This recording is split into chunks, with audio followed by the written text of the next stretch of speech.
ஒரு வசனத்தை நாம் வாசிக்கலாம். 1 சாமுவேலின் புஸ்தகம் 3ஆம் அதிகாரம் 2-3 வசனங்களை வாசிங்கள். 1 சாமுவேல் 3ஆம் அதிகாரம் 2-3 வசனங்களை வாசிங்கள்.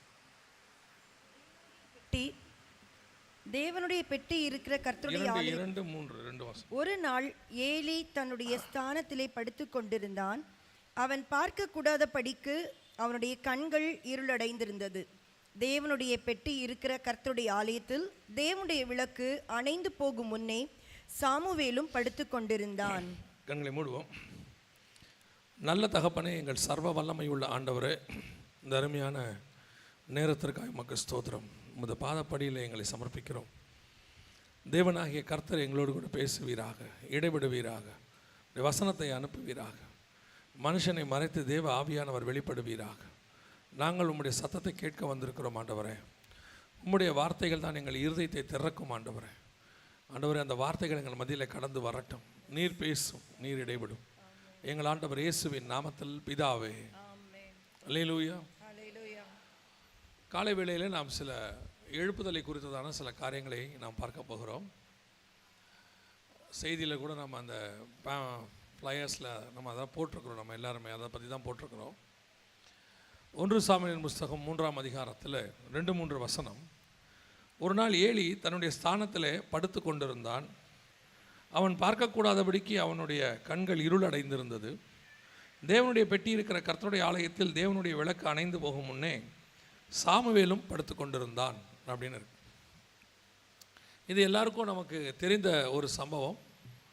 ஏலியும் சாமுவேலும் இந்த இடத்துல இருக்கிற காரியத்தை நாம் அறிந்திருக்கிறோம். ஆனால் இவங்க 2 பேருமே படுத்து கொண்டிருந்தார்கள் அப்படின்னு சொல்லி பார்க்குறோம். அதான் ரொம்ப முக்கியம்.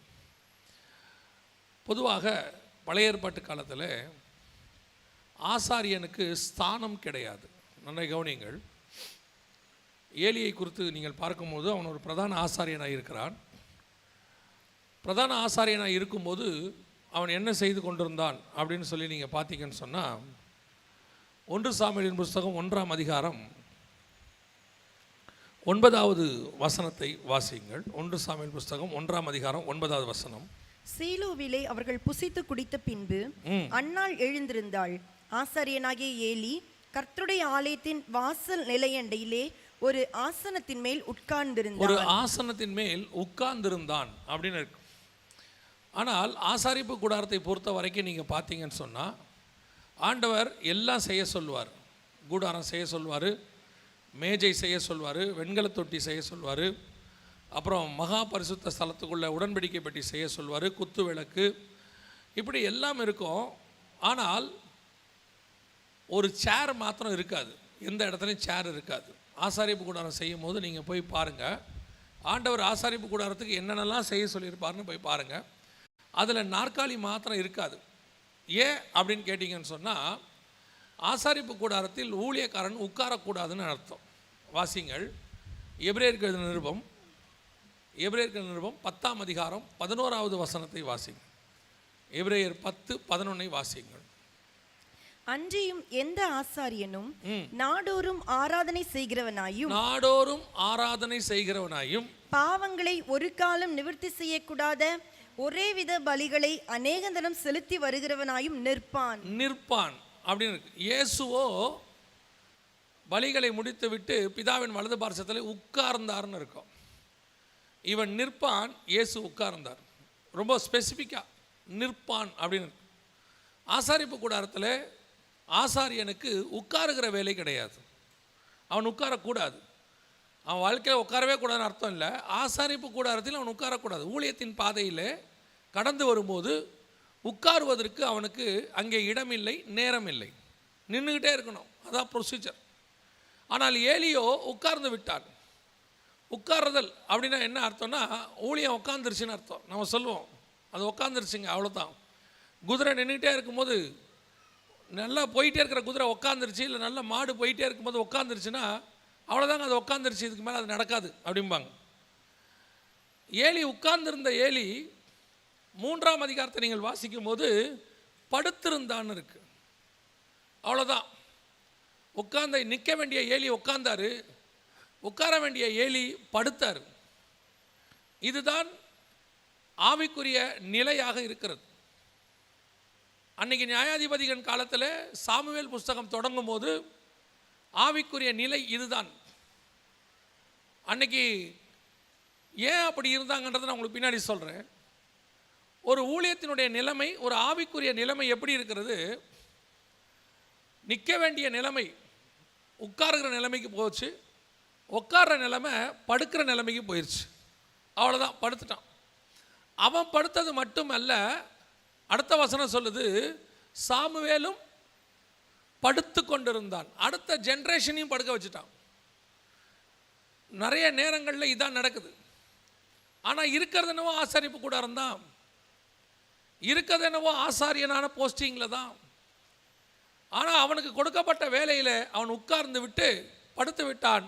அவன் படுத்தது மாத்திரமல்ல, அடுத்த தலைமுறையும் படுக்க வச்சுட்டான்.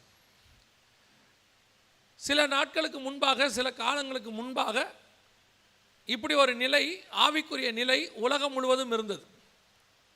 ஒவ்வொரு காலகட்டத்தில் அப்படி இருக்கும். மல்கியாவிலிருந்து மத்தியாயி வரைக்கும் அதான் நிலைமை. 430 வருஷம் இருண்ட காலம்னு சொல்கிறோம்.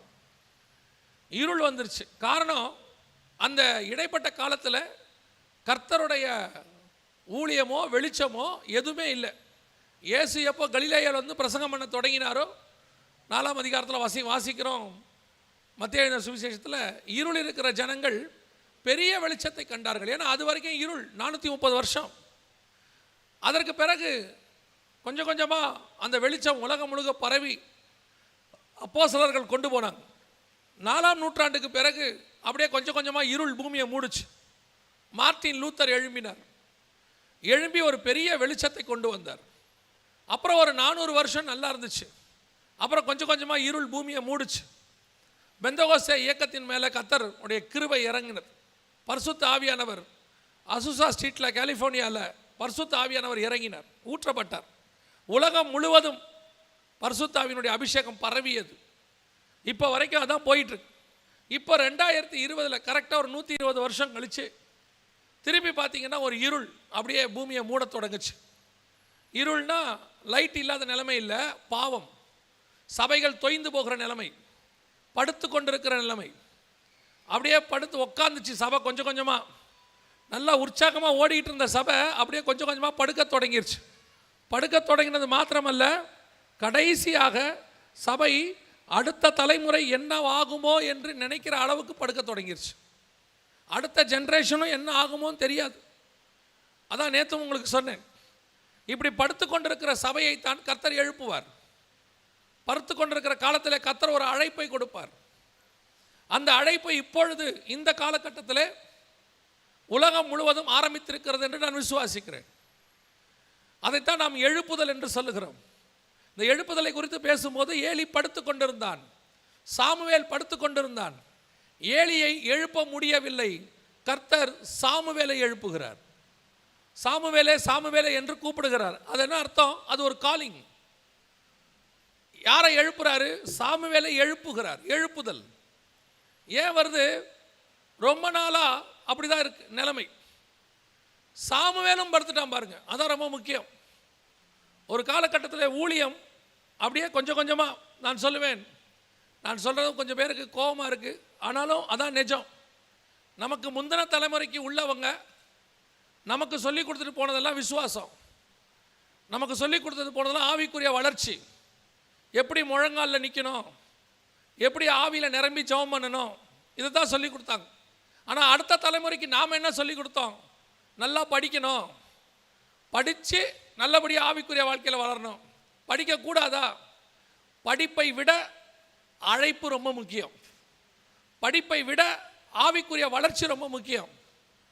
நாம் இன்றைக்கி படிப்புக்கு இம்பார்ட்டன்ஸ் கொடுத்துட்டோம். அது ஊழியமாக இருக்கட்டும், உலக பிரகாரமாக இருக்கட்டும். அறிவுக்கு இம்பார்ட்டன்ஸ் கொடுத்த உடனே ஆவியோட இம்பார்ட்டன்ஸ் குறைஞ்சிருச்சு. படுத்தாச்சு, ஆவிக்குரிய வாழ்க்கை படுத்துருச்சு. ஒரு ஊழியத்தினுடைய வளர்ச்சி, ஊழியத்தினுடைய தேவை சந்திக்கப்படுவதற்கு 2 தலைமுறைக்கு முன்னாடி என்ன சொல்லி கொடுத்தாங்கன்னா, விசுவாசத்தில் கர்த்தரை நோக்கி பார்க்கணும்னு சொல்லி கொடுத்தாங்க. போன தலைமுறையில் என்ன சொல்லி கொடுத்தோன்னா எப்படி பிளான் பண்ணுறதுன்னு சொல்லி கொடுத்தோம், எப்படி MBA முடிக்கிறதுன்னு சொல்லி கொடுத்தோம், முடித்து அந்த திட்டங்களை எப்படி சபைக்குள்ளே இம்ப்ளிமெண்ட் பண்ணுறதுன்னு சொல்லி கொடுத்தோம். நம்ம நினச்சிக்கிட்டோம் சபை வளர்ந்துருச்சின்னு, ஆவிக்குரிய வாழ்க்கை வளர்ந்துருச்சின்னு. வளரல, படுத்துருச்சு. என்ன சொல்கிறீங்க, எப்படி படுத்துச்சுன்றீங்க? முன்னே விட சர்ச்சு வளர்ந்துருக்குது, நிறைய சபைகள் உலகம் முழுக்க பரவி இருக்கிறது, நிறைய சபைகள் இன்னைக்கு ஊழியக்காரர்கள்லாம் நிறைய உருவாகி இருக்கிறாங்களே. அப்படி இருக்கும்போது நீங்கள் எப்படி படுத்துருச்சுன்னு சொல்கிறீங்க? எண்ணிக்கை அதிகமாகிறதுனாலே எழுப்புதல் என்று சொன்னால், நம்மளை விட அரசியல்வாதிகிட்ட தான் எழுப்புதல் ஜாஸ்தி, அவங்ககிட்ட தான் கூட்டம் ஜாஸ்தி.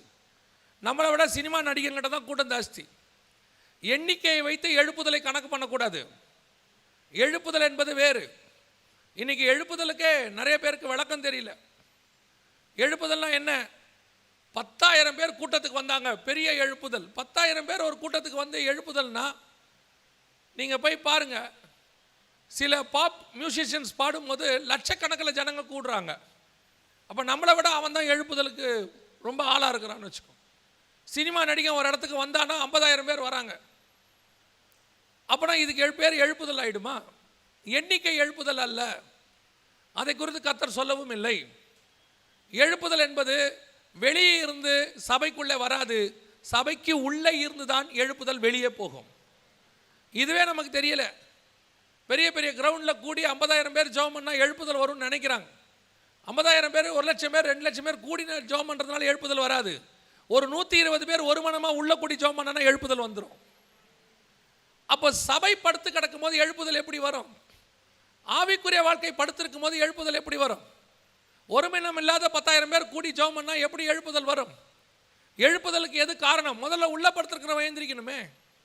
உள்ள ஒருத்தன் வாசல்லையே படுத்திருக்கிறான். ஏலி எங்கே உட்காந்துருந்தாரோ? ஆசாரிப்பு கூடாரத்தின் வாசல் நிலையண்டையிலே தன் ஆசனத்தில். உனக்கு சேரே கிடையாது ஃபஸ்ட்டு. ரெண்டாவது, நீ சேரையும் கொண்டாந்துட்ட, உட்காந்தது மாத்திரமல்ல, எங்கே உட்காந்துட்ட? வாசலில் உட்காந்துட்ட. அதோட அர்த்தம் என்ன? எவனையும் உள்ளே போக விடுறதில்லை, உள்ளே போக விடாமல், ஒருத்தரையும் பரிசுத்த ஸ்தலத்துக்கோ மகா பரிசுத்த ஸ்தலத்துக்கோ போக விடாமல், பரலோகத்துக்கு போக விடாமல் தடையாக உட்கார்ற கூட்டம் ஒரு கூட்டம். இது உட்காந்துட்டு என்ன பண்ணுது? எவனையும் உள்ளே விட மாட்டேங்குது. அங்கே உட்காந்துக்கிட்டு கதை பேசுறது. அவள் ஆவியில் நிறைஞ்சு ஜெபம் பண்ணிக்கிட்டு இருக்கிறான் அண்ணாள். அவள் பாவம், அவள் கஷ்டத்தில் இருதயத்தை தேவ சமூகத்தில் ஊற்றி ஜெபம் பண்ணுறான். வாசலில் உட்காந்துருக்கிற இவர் பார்வைக்கு எப்படி தெரியுது? அண்ணாள் குடிச்சிட்டு வளர்ற மாதிரி தெரியுது. போய் கேட்குறாரு, எது வரைக்கும் குடித்து வெறித்திருப்பாய்? இதுதான் இன்னைக்கு இருக்கிற ஊழியங்களுடைய நிலைமை. விசுவாசிகள் நல்லா தெரிஞ்சுக்கொள்ளுங்க. நீங்கள் படுத்திருக்கிற நிலைமையிலேருந்து ஏந்திரிச்சாதான் எழுப்புதல் வரும். இன்னைக்கு அசம்ஷனில் அடித்து விடுற தீர்க்கதரிசிகள் ஜாஸ்தி. ஏலி அசம்ஷனில் அடிக்கிறார். அண்ணால் வாய் அசைகிறத பார்த்த உடனே ஒளர்றான்னு நினச்சிக்கிட்டார். போய் சொல்கிறார், ஏமா இப்படி குடிச்சிட்டு இருக்கிற? உடனடியாக அண்ணால் சொல்கிறார், இல்லை ஆண்டவனே, என் வேதனை பெருசு. உடனே ஏலி சொல்கிறார், கர்த்தர் உன் அங்கலாய்ப்பை கேட்பார், போ. உடனே இமிடியேட்டாக இப்போ தான் சொன்னான் பேலியாளின் மகளேன்னா, அடுத்து சொல்கிறான் கர்த்தர் உன்னை ஆசீர்வதிப்பார். இதுதான் இன்னைக்கு இருக்கிற ஊழியர்களுடைய நிலைமை. விசுவாசி நல்லா புரிஞ்சுக்கணும். படுத்திருக்கிற ஊழியக்காரனை நம்பி நீ ஓடிட்டு இருக்கிற, இன்ஸ்டண்ட்டாக அடிக்கிற ஊழியக்காரனை நம்பி நீ ஓடிட்டு இருக்கிற. உன் முகத்தை பார்த்த உடனே சொல்கிற தீர்க்கதரிசி, அதுலேயும் போஸ்டர் போடுறான், முகத்தை பார்த்தவுடன் உள்ளதை உள்ளபடி சொல்வாரான் தீர்க்கதரிசி. விசுவாசிக்கு தெரியல, பார்க்காம சொல்கிறதுக்கு பேர் தான் தீர்க்க தரிசனம். பார்த்து சொன்னால் அதுக்கு பேர் குறி சொல்லுதல். குறி சொல்கிறவங்கிட்ட போய் பாருங்கள், கையை பார்த்து சொல்லுவான், சீட்டை பார்த்து சொல்லுவான், அல்லது எதையாவது ஒன்று பார்த்து சொல்லுவான். அவன் கேட்பான், ஏதாவது ஒன்று சொல்லுங்கள், அதை வச்சத்தான் அவனால் சொல்ல முடியும். ஏன்னா அதுக்கு பேர் குறி சொல்லுதல். ராஜா ஒருத்தன் படுத்து கிடக்கிறான், அவனை இவன் பார்க்கவே இல்லை, என்ன வியாதின்னு கூட தெரியாது, பார்க்காமே சொல்கிறான் எலியா, அவன் பிழைக்க மாட்டான்னு போய் சொல்லு.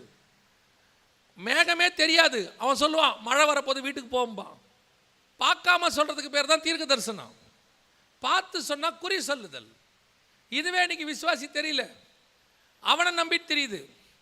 அந்த மாதிரி ஆட்களை நம்பிட்டு அவன் யார்? அவன் வாசலில் உட்காந்துக்கிட்டு யாரையும் உள்ளே போக விடாதவன். அவன் யார்? படுத்து கிடக்கிறவன். அவன் யார்? அடுத்த தலைமுறையை படுக்க வச்சிருக்கிறவன். அவனுக்கு அதையே சொல்லி கொடுத்துட்டான். நீயும் படு சாமுவேல். என்னங்க சொல்கிறீங்க? படு சாமுவேல், நானும் ஒரு பக்கம் படுத்துக்கிறேன். அது பாருங்க, அந்த வசனம் வாசிங்க. 1 சாமுவேல் புஸ்தகம் 3ஆம் அதிகாரம் 3வது வசனம் வாசிங்க பார்ப்போம். தேவனுடைய பெட்டி இருக்கிற கர்த்தருடைய ஆலயத்தில் தேவனுடைய விளக்கு அணைந்து போகும் முன்னே சாமுவேலும் படுத்துக் கொண்டிருந்தான். விளக்கு அணைந்து போகும் முன்னே சாமுவேலை படுக்க சொல்லியிருக்கிறார் ஏலி. சாமுவேலும் படுத்துட்டாரு. ஆனால் ஒன்று தெரியல, விளக்கு அணைந்து போகும் முன்னே. அதில் என்னங்க தப்பு இருக்குது? வாசிங்க, யாத்ராகமத்தின் புஸ்தகம் 27ஆம் அதிகாரம் 20வது வசனத்தை வாசிங்க. யாத்ராகமத்தின் புஸ்தகம் 27ஆம் அதிகாரம் 20வது வசனம். குத்து விளக்கு எப்பொழுதும் எரிந்து கொண்டிருக்கும்படி இடித்து பிழிந்த தெளிவான ஒலிவ எண்ணெயை உன்னிடத்தில் கொண்டு வரும்படி இஸ்ரவேல் புத்திரருக்கு கட்டளையிடுவாயாக. குத்து விளக்கு எப்பொழுதும் எரிந்து கொண்டிருக்கும்படி, அணையவே கூடாது. லேவியராகமத்தின் புஸ்தகம் 24ஆம் அதிகாரம் 2வது வசனம் வாசிங்க. குத்து விளக்கு எப்பொழுதும் எரிந்து கொண்டிருக்கும்படி. எரிந்து கொண்டிருக்கும்படி இல்ல, என்ன போட்டிருக்கு? எப்பொழுதும் எரிந்து கொண்டிருக்கும்படி. ஆல்வேஸ், எப்பவும் எரிஞ்சுக்கிட்டு இருக்கணும். விளக்கு அணைஞ்சு போது ஊழியக்காரன் படுத்துட்டான், அடுத்த தலைமுறையை படுக்க வச்சுட்டான். இந்த நிலைமையில் எப்படி எழுப்புதல் வரும்? யோசித்து பாருங்க. விளக்கு என்பது எதை குறிக்கிறது? வெளிப்படுத்தின விசேஷம் 21ஆம் அதிகாரம், வெளிப்படுத்தின விசேஷம் 21ஆம் அதிகாரம் 23வது வசனத்தை வாசிங்க. நகரத்திற்கு வெளிச்சம் கொடுக்க சூரியனும் சந்திரனும் அதற்கு வேண்டுவதில்லை. தேவனுடைய மகிமையை அதை பிரகாசிப்பித்தது. ஆட்டுக்குட்டியானவரே அதற்கு விளக்கு. ஆட்டுக்குட்டியானவரே விளக்கு. இயேசுநாதரே சபைக்குள்ளே இல்லை, போங்க. காட்ஸ் பிரசன்ஸே இல்லை. விளக்கு அணைந்து போகும் முன்னே அதில் எண்ணெய் இருக்கணும். இடித்து பிழிந்த ஒளிவ எண்ணெய் இருக்கணும். இடித்து பிழிந்த ஒளிவ எண்ணெய்னா ஊழியக்காரனுடைய தியாகம், அதில் பரிசுத்தாவினுடைய அபிஷேகம், மகிமை. அதோட இயேசு கிறிஸ்து விளக்கை கழித்து தண்டின் மேல் வைக்கணும். தண்டுனா ஊழியக்காரன், பைபிளில் இருக்குது, சகரியாவின் புஸ்தகத்தில் இருக்குது. அப்புறமா போய் வாசிச்சு கொள்ளுங்க. அப்போது வசனம் தெளிவாக சொல்லுது, சபையில் விளக்கு இல்லை, அணைஞ்சு போச்சு, அணைகிற நிலைமையில் இருக்குது. அணைந்து போகும் முன்னே ஊழியக்காரனும் படுத்துட்டான், அடுத்த தலைமுறையும் படுத்துருச்சு. எப்படி எழுப்புதல் வரும்? என்ன நடக்கும்? ஏன் எப்படி எழுப்புதல் வரும்? இன்றைக்கி தான் நிலைமை. பல இடங்களில் எழுப்புதலுக்காக ஜெபம் பண்ணுறாங்க. ஜெபம் பண்ணுறது தப்பே கிடையாது, ஜெபம் பண்ணணும். ஒரு கூட்டம் சொல்லுது அதெல்லாம் எழுப்புதல்லாம் வராதுங்க, ஜெபம் பண்ணுறது வேஸ்ட்டுங்கிறது. அப்படிலாம் கிடையாது. எழுப்புதல் வருதோ இல்லையோ நாம் ஜெபம் பண்ணிகிட்டே இருக்கணும். நம் ஜபத்துக்கு கர்த்தர் ஒரு நாள் பதில் கொடுத்து எழுப்புதலை கட்டளையிடுவார். நாம் விடாமல் ஜெபம் பண்ணணும். நம்ம ஜெபம் பண்ண வேண்டியது நம்முடைய வேலை. ஏன்னா 1,20,000 பேர் இருக்கிற ஊருக்கே ஆண்டவர் பரிதபிச்சார், நினிவேக்கு. இப்போ கோடிக்கணக்கான உலகம் ஃபுல்லாக இருக்கிறோம். முடிவு வரப்போகுதுன்னு சொல்கிறோம், இயேசுநாதர் வரப்போகிறாருன்னு சொல்கிறோம். உலகம் முழுக்க ஜனங்க பாவத்தில் இருக்கிறாங்கன்னு நம்ம பார்க்குறோம். கண்டிப்பாக உனக்கு எனக்கு ஒரு பாரம் வரணும். உங்கள் சொந்தக்காரங்களை பற்றின பாரமாவது உங்களுக்கு வரணும். இன்னும் உங்கள் சொந்தக்காரங்களை ரட்சிக்கப்படாதவங்க எத்தனை பேர் இருக்கிறாங்க? இன்னும் கணவன் ரட்சிக்கப்படாமல், மனைவி ரட்சிக்கப்படாமல், பிள்ளைகள் ரட்சிக்கப்படாமல், பெற்றோர் ஆண்டவரை ஏற்றுக்கொள்ளாமல் எத்தனை பேர் இருக்கிறாங்க? வருகை வந்தால் இவங்க நிலைமை என்ன ஆகும்? அப்போ உங்களுக்கும் எனக்கும் அந்த பாரம் வரணும்னா அப்போ கண்டிப்பாக எழுப்புதல்னு ஒன்று வந்தால் நல்லது. அட்ட ஸ்டெச்சில் ஆண்டவர் அநேகரை ரட்சிப்புக்குள்ளே நடத்துவார். ஒரு எருசலேமிலிருந்து புறப்பட்ட தீ உலகத்தின் கடைசி பரியந்தம் வந்துச்சு. அதே மாதிரி கலிஃபோர்னியாவில் புறப்பட்ட தீ உலகத்தின் கடைசி பரியந்தமும் வந்துச்சு, அசூசா ஸ்ட்ரீட்டில். அதே மாதிரி இப்போவும் வரணும்னு நம்ம ஜெபம் பண்ணுவோம். ஏன் அந்த எழுப்புதல் இங்கே ஆரம்பிக்கக்கூடாது? ஏன் அந்த எழுப்புதல் மதுரையில் இருக்கக்கூடாது? ஏன் அந்த எழுப்புதல் நம்ம சபையிலிருந்து ஆரம்பிக்கக்கூடாது? ஏன் அந்த ஒரு 120 பேர் நம்ம சபையில் இல்லையா? நமக்கு அந்த பாரம் வேணும். முதல்ல என்ன எடுங்க ஆண்டவரை, என்ன பயன்படுத்துங்க, எழுப்புதலை கொண்டு வாங்கன்னு ஜெபம் பண்ணுறது இன்னொன்று, என்ன எழுப்புதலுக்கு பயன்படுத்துங்கன்றது தான் முக்கியமான ஒரு விஷயம். ஏன் நம்மளை ஆண்டவர் பயன்படுத்தக்கூடாது? அதுக்கு நம்ம கொஞ்சம் காரியத்தை சரி பண்ண வேண்டி இருக்கிறது, அவ்வளோதான். ரிவைவலுக்கு ஆண்டவர் ஆளை தேடிக்கிட்டு இருக்கிறார். அவன் பைபிள் சொல்லுது, திறப்பிலே நிற்கவும் ஓட்டையை அடைக்கத்தக்கதாக ஒரு மனுஷனை நான் தேடினேன். ஒரே ஒரு மனுஷன். அந்த மனுஷன் கிடைச்சா போதும், கர்த்தர் பயன்படுத்திடுவார். சமஸ்த இஸ்ரவேலுக்கு ஒரு எரேமியா போதும், சமஸ்த எகிப்துக்கு ஒரு மோசே போதும், ஆண்டவர் எடுத்து பயன்படுத்திடுவார், எழுப்புதலை கொண்டாந்துருவார். ஆனால் இன்றைக்கி நாம் அந்த இடத்துல இருக்கிறோமாங்கிறதான் கேள்வி. நம்மளை பொறுத்த வரைக்கும் ஆவிக்குரிய வாழ்க்கை என்பது இப்போ ஒரு பெண்டிகாஸ்டல் பாரம்பரியம் வந்துருச்சு. ஒரு காலத்தில் பாரம்பரிய சபையாரை பார்த்து பாரம்பரிய சபையார் நீங்கள். இப்போ நம்ம யார்?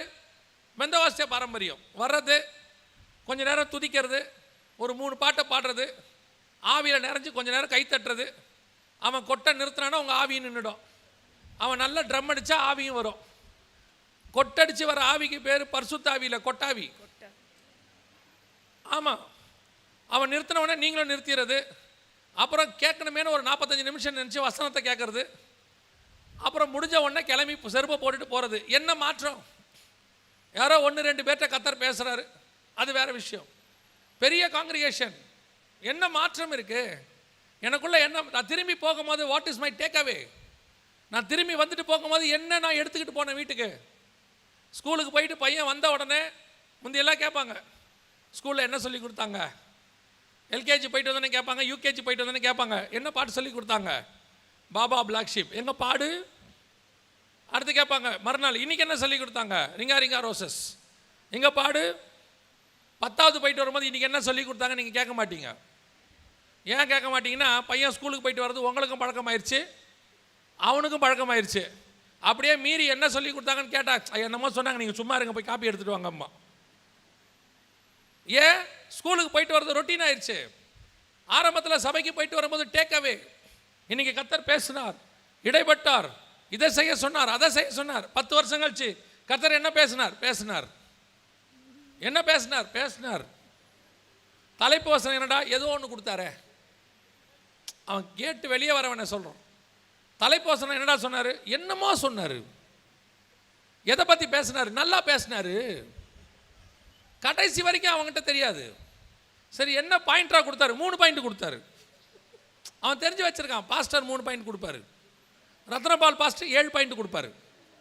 அவனுக்கு தெரிஞ்சு போச்சு இவர் இவ்வளோ தான் கொடுப்பாரு. ஆட்டோமேட்டிக்காக அவர் என்ன பாயிண்ட் கொடுத்தாருங்கிறது வேறு விஷயம், அவனுக்கு தெரியாது. எங்கடா போயிட்டு வந்தேன்? அண்ணன் மீட்டுக்கு போயிட்டு வந்தேன். அண்ணன் என்னடா பேசினார்? செம்மையாக பேசினார். என்னடா பேசினார்? போட்டு அவங்கள நீங்கள் திட்டி தீத்தாரு பாருங்க.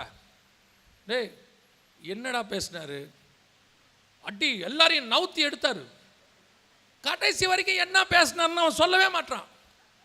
ஏன்னா அவனுக்கு அது ஏறலை, அவன் மண்டையில் அது போல. தேர் இஸ் நோ டேக் அவே.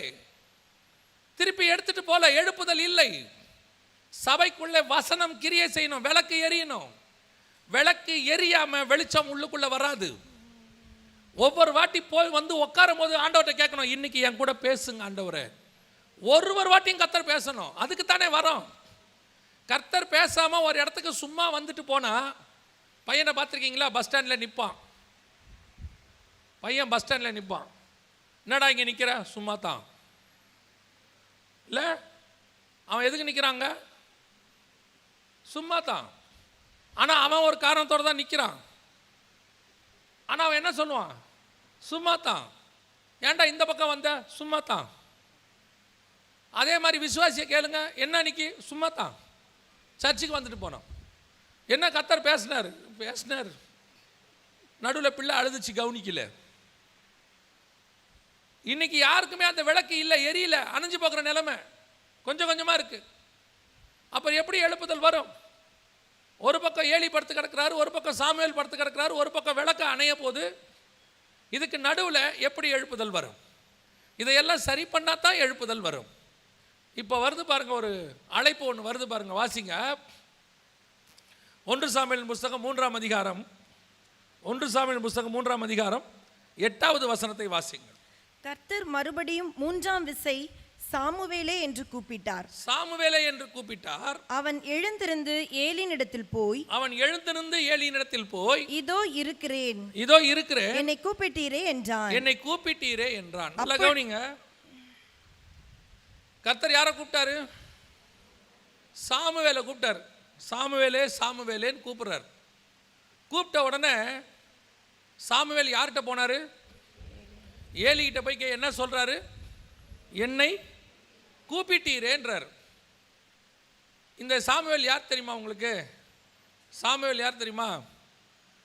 வாசிங்க, 1 சாமுவேலின் புஸ்தகம் 1ஆம் அதிகாரம் 24வது வசனம் வாசிங்க. அவள் அவனை பால் மறக்க பண்ணின பின்பு 3 காளைகளையும் ஒரு மரக்கால் மாவையும் ஒரு துருத்தி திராட்சரசத்தையும் எடுத்துக்கொண்டு அவனையும் கூட்டிக் கொண்டு சீலோவில் இருக்கிற கர்த்தருடைய ஆலயத்துக்கு போனாள். பிள்ளை என்னும் குழந்தையாயிருந்தது. பிள்ளை இன்னும் எப்படி இருக்குது? குழந்தையா இருக்கு. பால் மறக்க பண்ணின பின்பு. பால் மறக்கிறதுனா அது நிறுத்தல. இவளை என்ன பண்ணியிருக்கிறா?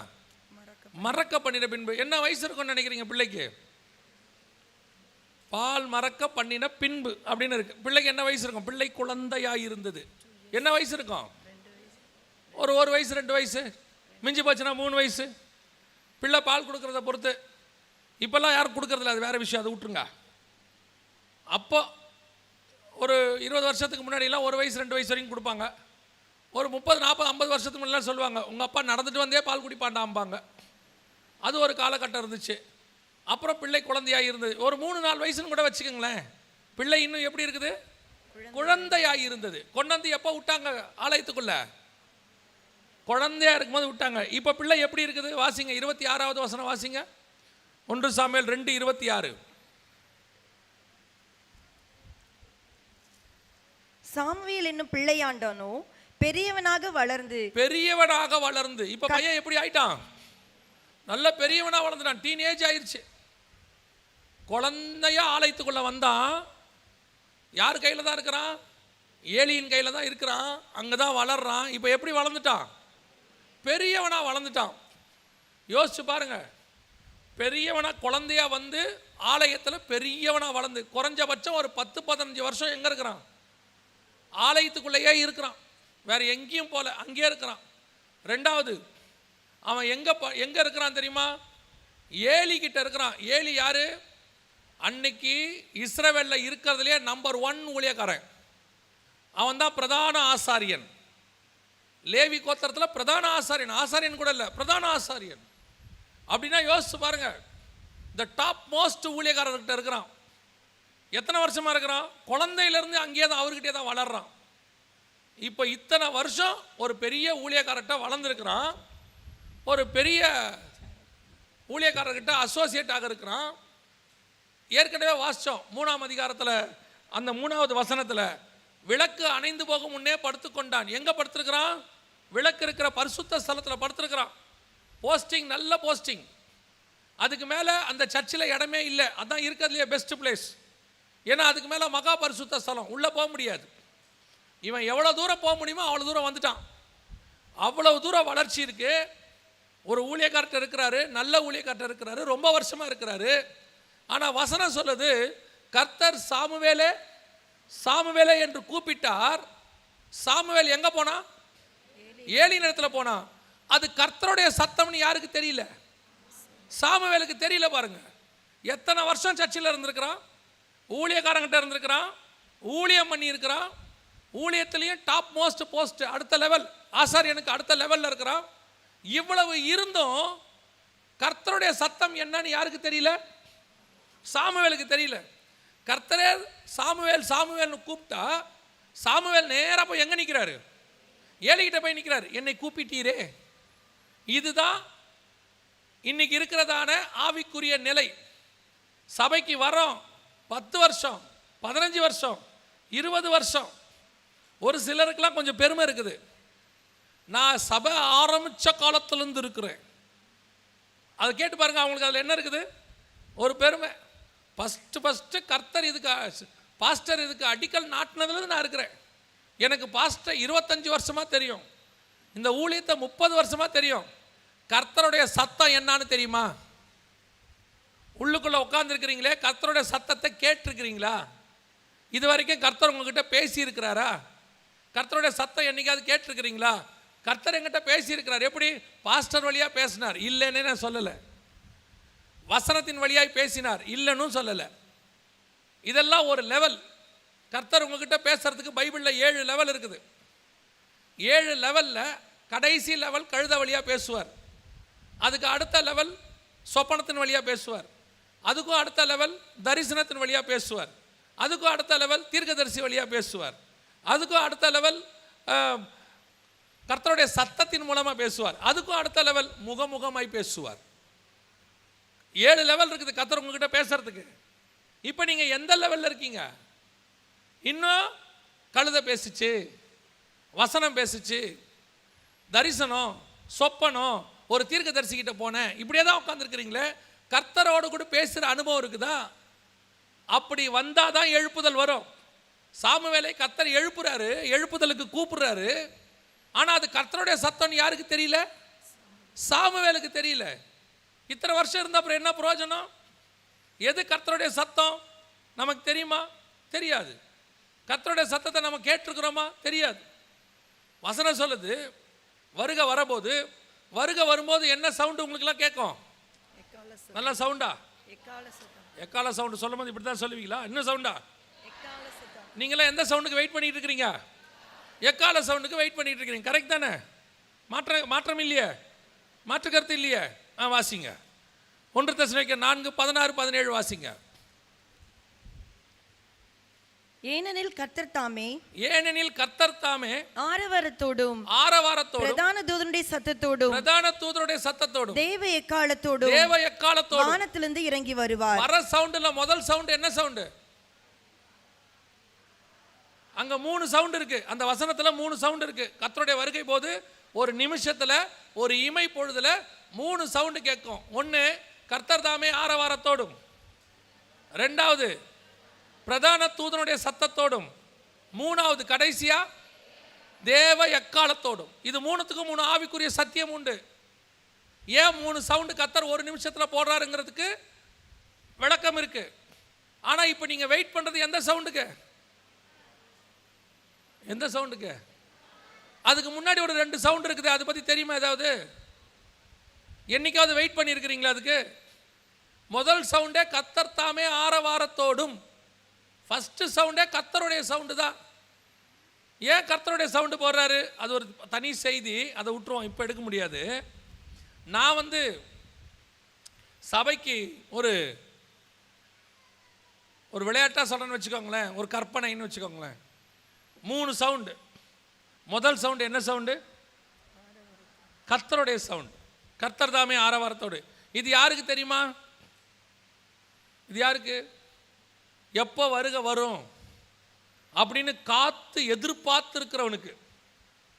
கர்த்தர் ஒரு ஆரவார சவுண்ட் ஒன்று போட்டு, நான் வந்துட்டேன், எஜமானுடைய சந்தோஷத்துக்குள் பிரவேசிங்கள்னு சொன்னவனே இவெல்லாம் கிளம்பி உடனே போயிடுவான். ஏன்னா இவனுக்கு எதிர்பார்த்து காத்திருக்கிறவன். ரெண்டாவது ஒரு சவுண்ட் இருக்கு. அது என்ன சவுண்டு?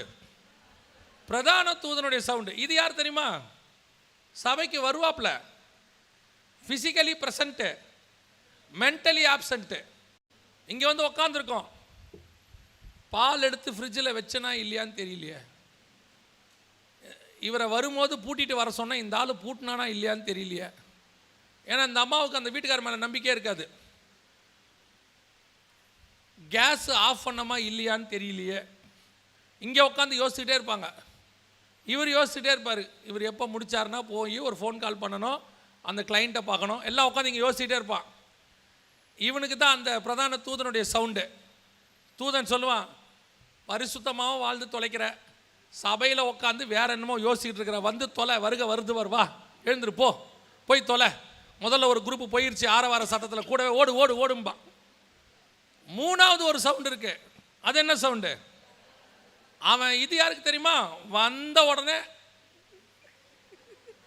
அப்படியே உட்காந்துருப்பான். இங்கேருந்து பாஸ்டர் என்ன சவுண்டு போட்டாலும் முடிக்க மாட்டான், ஒன்றும் கேட்காது. அதுலேயும் கிருபையாக செவுறு பக்கமாக சாஞ்சி உட்காந்துருவான். பாஸ்டர் தீர்க்க தரிசனமாக செவுறு பக்கமே போடல பாருங்க, 2 பக்கமும் கேப் விட்டுருக்காரு. ஒரு வயலும் எங்கேயும் நீ சாயப்படாது, நேராக தான் நிற்கணும். செவுறு பக்கமாக சாஞ்சி உட்காந்துருப்பான். முதல் பேட்சும் போயிடும், 2வது பேட்சும் போயிடும். இது படுத்தே கிடக்கும். காதில் எக்காலை வச்சு ஊதுவான், பும்முன்னு ஊதி சி ஏந்திரு. எல்லாரும் போய்கிட்டு இருக்கான் பாரு, உட்காந்துருக்கான் பாரு. சில நேரத்தில் சில ஆட்கள் பார்த்தீங்கன்னு சொன்னால், ஃபஸ்ட்டு ஆராதனை பாஸ்டரின் ஆத்மாவே கத்தரை சோத்திரின்னும் போதே பாதி போயிடும். பார்த்துருக்கீங்களா? பாதி கூட்டம் போயிடும். அவன்லாம் அவுட்ஸ்டாண்டிங் மெம்பர். 2வது ஒரு கூட்டம் இருக்குது. இவங்க யாருன்னு கேட்டிங்கன்னா, முடிஞ்ச பிறகு நின்று பேசிட்டு அலாவாயிட்டு அதுக்கப்புறமா போகிற ஒரு கூட்டம் இருக்குது. 3வது ஒரு கூட்டம் இருக்குது. அவங்க தான் பாஸ்டரை பார்த்து நின்று பேசிட்டு ஜோமெண்ட்டு அப்படி போகிற ஒரு கூட்டம் இருக்குது. இப்போ நீங்கள் தலைகீழ பார்த்துக்கணும். இதில் இந்த எக்காலம் ஊதுறவன் எவனா முதல்ல வெளியே ஓடுறவன் எல்லாம் ஃபஸ்ட்டு ஓடி போயிடுவான். இவன் தான் எக்காலம் ஊதுறது கடைசியாக உட்காந்தே கிடக்கும். இது நான் விளையாட்டுக்கு சொன்னேன். ஆனால் உண்மை என்ன, கர்த்தர் வரும்போது முதல்ல கேட்க போகிற சவுண்டு என்ன சவுண்டு? அவருடைய சவுண்டு தான் ஃபஸ்ட்டு கேட்க போகுது. கர்த்தர் வரும்போது அவர் சவுண்டு கேட்கணுன்னா முதல்ல உங்களுக்கு அவர் சவுண்டு என்னன்னு தெரியணுமா இல்லையா? அவர் சவுண்டு என்னன்னே தெரியாமல் எப்படி உங்களுக்கு அது கேட்கும்? அவர் சவுண்டு என்னன்னு கேட்டிருக்கணுமே. நம்ம இப்போது நாங்கள் ரொம்ப நாளாக உங்ககிட்ட ஃபோன்லேயே பேசிகிட்டு இருக்கோன்னு வச்சுக்கோங்க. திடீர்னு நேரில் வந்து நின்னா இந்த குரல் கேட்டதுக்குல்ல கேட்டது அதுக்கும் வந்து நிற்கிற ஆளுக்கும் சம்மந்தமே இருக்காது இல்லை? ஃபோனில் சிலர் பேசுகிறத பார்த்தீங்கன்னா நீங்களே ஒரு உருவம் கொடுத்துருப்பீங்க. இந்த அழகான குரலுக்கு ஒரு அழகான முகம் இருக்கும் நினச்சிருப்போம். குரல் குயில் போல் இருக்கிறது, வருகிறது எப்படி மயில் போல் இருக்கும் என்று நினைத்து பார்த்தால் அது எதிரிலையும் குயில் போலவே இருக்கும். இவனுக்கு நம்பவே முடியாது, இந்த குரலுக்கு இந்த உருவமா? நாகர்கோயிலுக்கு ஒரு நாள் மீட்டிங் போயிருந்தேன். போன போது அந்த பாஸ்டர் என்னை பார்த்ததில்லை. போய் ட்ரெயினில் இறங்கிட்டேன். கூப்பிட வேண்டிய பாஸ்டர் வரவே இல்லை. எங்கே போகிறதுன்னு தெரியல. ரொம்ப நேரமாக பிளாட்ஃபார்மில் நின்றுக்கிட்டே இருக்கிறேன். தூரத்துலேருந்து ஒருத்தர் இப்படி என்னை பார்த்துக்கிட்டே இருக்கிறார். அவர் இப்படி போகிறாரு பார்க்குறாரு. நானும் அவரை பார்க்குறேன், திரும்பிக்கிறேன். ஏன்னா வேற யாராவது அவர் வந்து ஷார்ட்ஸும் ஒரு டிஷர்ட்டும் போட்டு நிற்கிறார். இவர் யாராக இருக்கும்னு யோசிச்சுட்டே இருக்கேன். அப்படி பொறுமையாக நடந்து அப்படி பக்கத்தில் என்னை கிராஸ் பண்ணும்போது பிரைஸ் தி லார்ட் அப்படின்ட்டு போகிறாரு. நான் திரும்பி அல்லேலூயா அப்படின்னேன். திரும்பி வந்துட்டார். Pastor praise the Lord.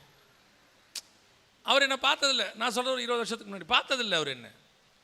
நான் கேட்டேன், ரொம்ப நேரமாக அங்கேருந்து என்னை பார்த்துக்கிட்டே இருக்கிறீங்களே? அவர் சொன்னார், ஃபோனில் உங்கள் குரல் ரொம்ப அழகாக இருந்துச்சு பாஸ்டர். அப்போ என்ன அர்த்தம்? நேரில் நீங்கள் அந்த மாதிரி இல்லைன்னு அர்த்தம். சில நேரங்களில் நாம் நினைக்கிற மாதிரி எதிரில் இருக்காது. அப்போ இந்த ஆளை கண்டுபிடிக்கிறதுக்கு நான் என்ன சொல்ல வேண்டியிருக்கு? பிரைஸ் தி லார்டுங்க இருக்கு. நான் திருப்பி அல்லேலூயான்னா இந்த குரல் தான் அது. நான் பார்க்கல இந்த குரல், அந்த குரல் நீங்கள் தான் அதுவா? நான் உங்களை பார்த்தா அப்படி அடையாளமே தெரியலிங்க, குரலை வச்சு தான் கண்டுபிடிச்சேங்கிறான். இதுவரைக்கும் நீங்கள் பார்க்காத இயேசுவை, வரப்போகிற தேவனை, மத்தியாகாயத்தில் சந்திக்க போகிறவரை சந்திப்பதற்கு முதலாவது வரக்கூடிய சத்தம் கர்த்தருடைய சத்தம். முதல்ல அந்த சத்தத்தை கேட்குற ஒரு அனுபவமாக இருக்கணுமே. இதை தாண்டி நிறைய அனுபவம் இருக்குது, ஆவிக்குரிய அனுபவம். என்னைக்காவது கர்த்தருடைய சத்தத்தை நம்ம கேட்டிருக்கிறோமா? ஒரு சிலரை தவிர கொஞ்சம் பேர் கேட்டிருக்கிறாங்க, சொல்லியிருக்கிறாங்க. நாம் கேட்டிருக்கிறோமா? ஆண்டவருடைய சத்தம் நமக்கு வந்திருக்குதா? எத்தனை வருஷம் சர்ச்சில் உட்காந்துருக்கோம்? ஊழிய அனுபவம், ஆவிக்குரிய அனுபவம், இத்தனை வருஷம் இருக்கிறோம், தலைமுறையாக இருக்கிறோம். ஆனால் கர்த்தரை தெரியாது. அங்கே வசனம் என்ன சொல்லுது பாருங்களேன். 1 சாமுவேலின் புஸ்தகம் 3ஆம் அதிகாரம் 7வது வசனம் வாசிங்க. சாமுவேல் கர்த்தரை இன்னும் அறியாதிருந்தான். யோசிச்சு பாருங்க எப்படி இருக்குது. சாமுவேல் கர்த்தரை இன்னும் அறியாதிருந்தான். இத்தனை வருஷம் சர்ச்சில் இருக்கிறான், ஊழியம் பண்ணியிருக்கிறான், ஒருத்தருக்கு அசோசியேட்டாக இருக்கிறான், குழந்தையிலிருந்து இருக்கிறான். ஆனால் வசனம் சொல்லுது கர்த்தரை இன்னும். இதுதான் இன்னைக்கு நிலைமை, சபையினுடைய நிலைமை. ஏன் எழுப்புதல் இல்லை? சபையில் இருக்கிறோம், ஆனால் கர்த்தரை அறிகிற அறிவு இல்லை. அதனால தான் பவுல் சொல்றாரு, அவரை அறிகிற அறிவின் மேன்மைக்காக எல்லாவற்றையும் குப்பையும் நஷ்டமும் என்று விட்டேன். அவரை அறிகிற அறிவின் மேன்மை. அவர் அறிகிற அறிவு இல்லை. இன்னைக்கு கர்த்தர் யாருன்னு தெரியாது பாருங்க. சபைக்கு தெரியல. உங்களுக்கு என்ன கர்த்தரை தெரியுமா? தெரியுமே. என்ன தெரியும்? இயேசு கிறிஸ்து எனக்காக வந்தார், சரி. சிலுவையில் அடிக்கப்பட்டார், சரி.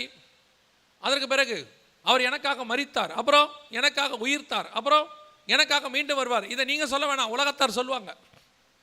சில அரசியல்வாதிலாம் மேடையில் இயேசுவை பற்றி பேசுகிறார் பாருங்க, நம்மளை விட அழகாக பேசுகிறார்.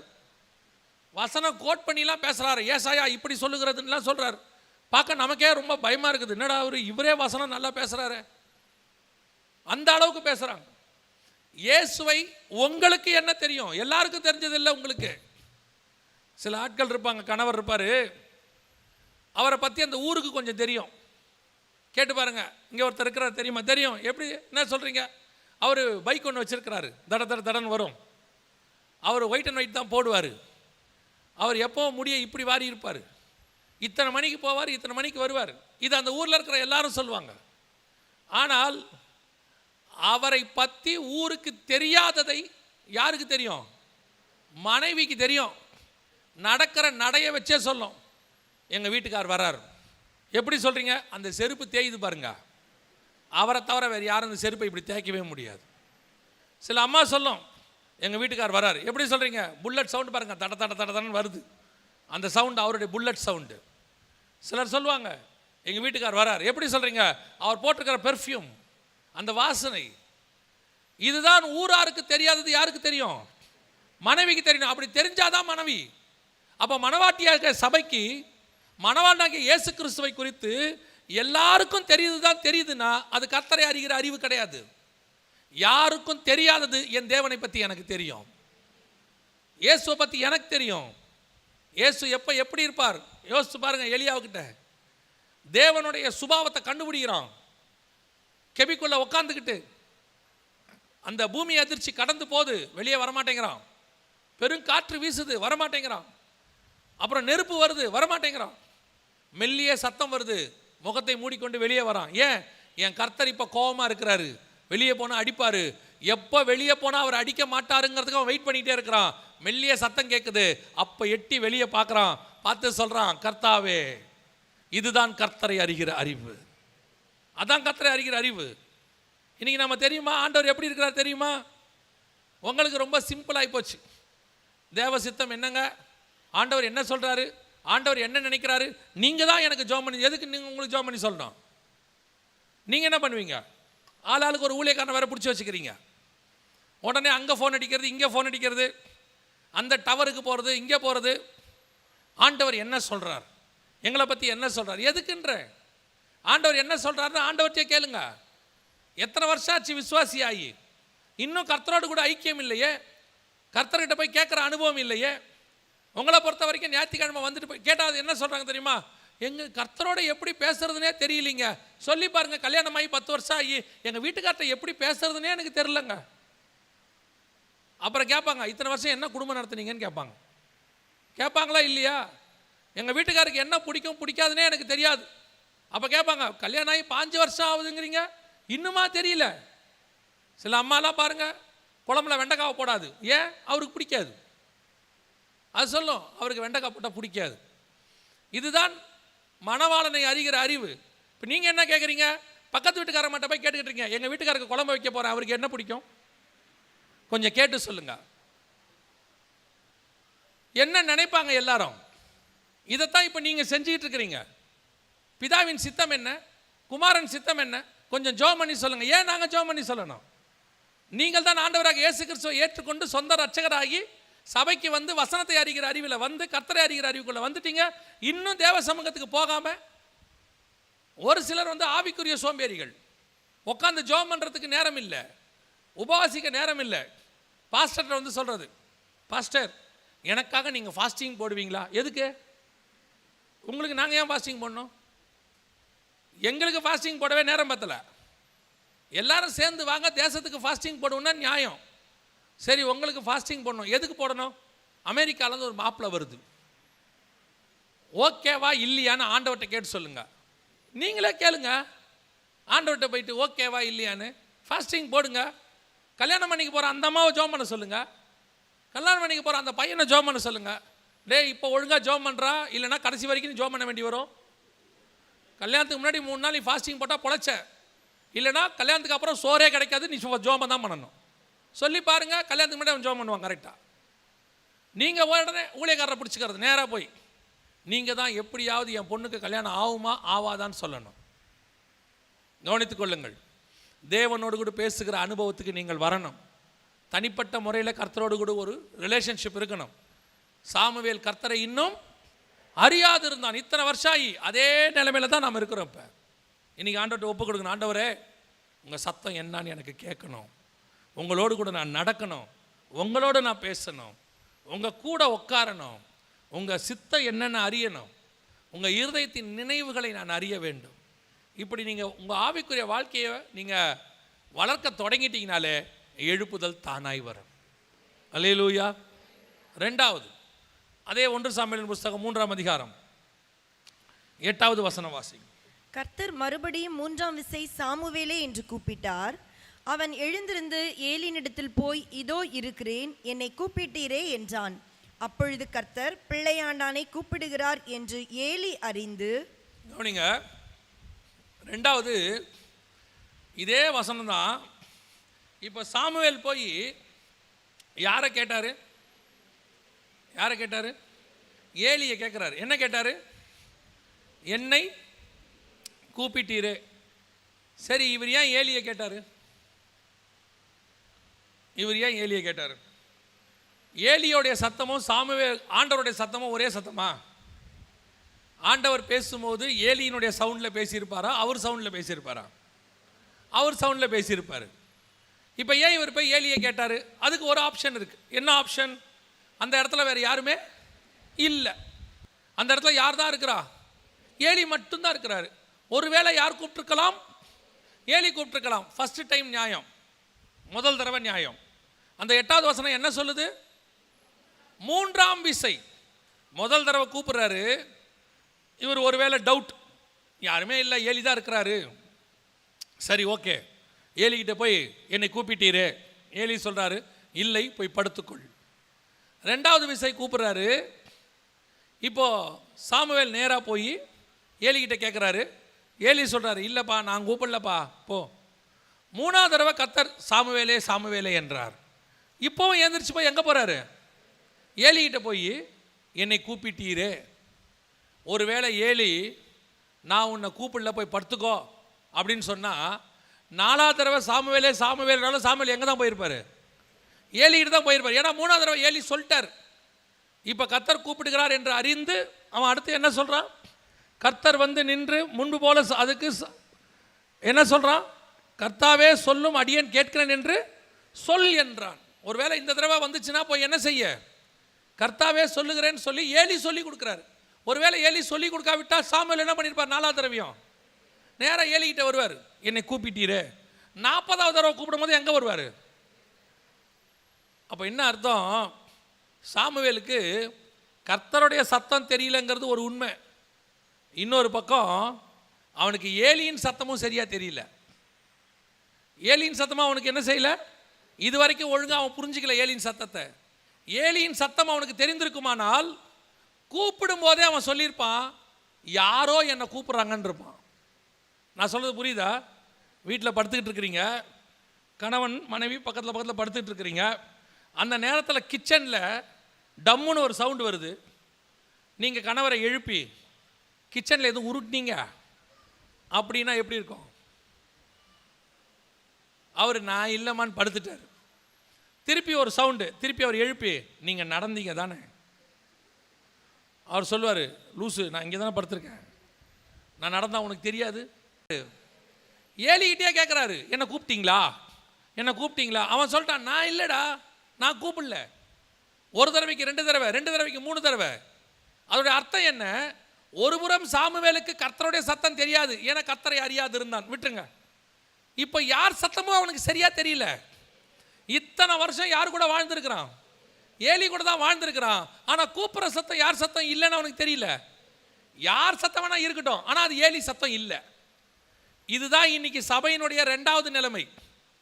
சபைக்கு கர்த்தருடைய சத்தம் தெரியல ஒரு பக்கம், அதை விட்டுருங்க. இன்னைக்கு சபைக்கு ஊழியக்கார சத்தமும் தெரியல, எது மேய்ப்பனுடைய சத்தம் தெரியல, எது தன்னை வளர்க்கிற சத்தம்னு அவனுக்கு தெரியல. கவனிச்சுக்கொள்ளுங்க. ஒரு காலத்தில் சபையில் கர்த்தர் பேசினா, நாங்கள்லாம் விசுவாசியாக உட்காந்துருக்கும் போது எங்கள் பாஸ்டர் தான் பேசுவார். ஆனால் நாங்கள் அதை எப்படி எடுத்துக்கிட்டோம் தெரியுமா? ஆவியானவர் பேசினார்னு எடுத்துக்கிட்டோம். கர்த்தர் இன்னைக்கு என் கூட பேசினார்னு எடுத்துக்கிட்டோம். இன்னைக்கு ஊழியக்காரர் பேசுகிறாரு, ஊழியக்காரர் வழியாக கர்த்தரே பேசுகிறாரு. ஆனால் விசுவாசி எப்படி எடுத்துக்குது? விசுவாசி எப்படி எடுத்துக்குது? பாஸ்டர் என்ன திட்டினார். விசுவாசி சொல்லுது, கர்த்தர் பேசினார்னு ஒத்துக்க மாட்டேங்குது. பாஸ்டர் என்ன திட்டினார். அதில் வேற அவர் என்னையே குறி வச்சு தாக்குறாரு. ஏன்னா அவர் இராணுவத்தில் வேலை முடிச்சுட்டு இப்போ தான் வந்திருக்கிறார். வரும்போதே 2 துப்பாக்கி எடுத்துன்னு தான் வந்திருக்கிறோம். சொல்லும் போதே எங்களை தாங்க கரெக்டாக குறி வச்சு தாக்குறாரு.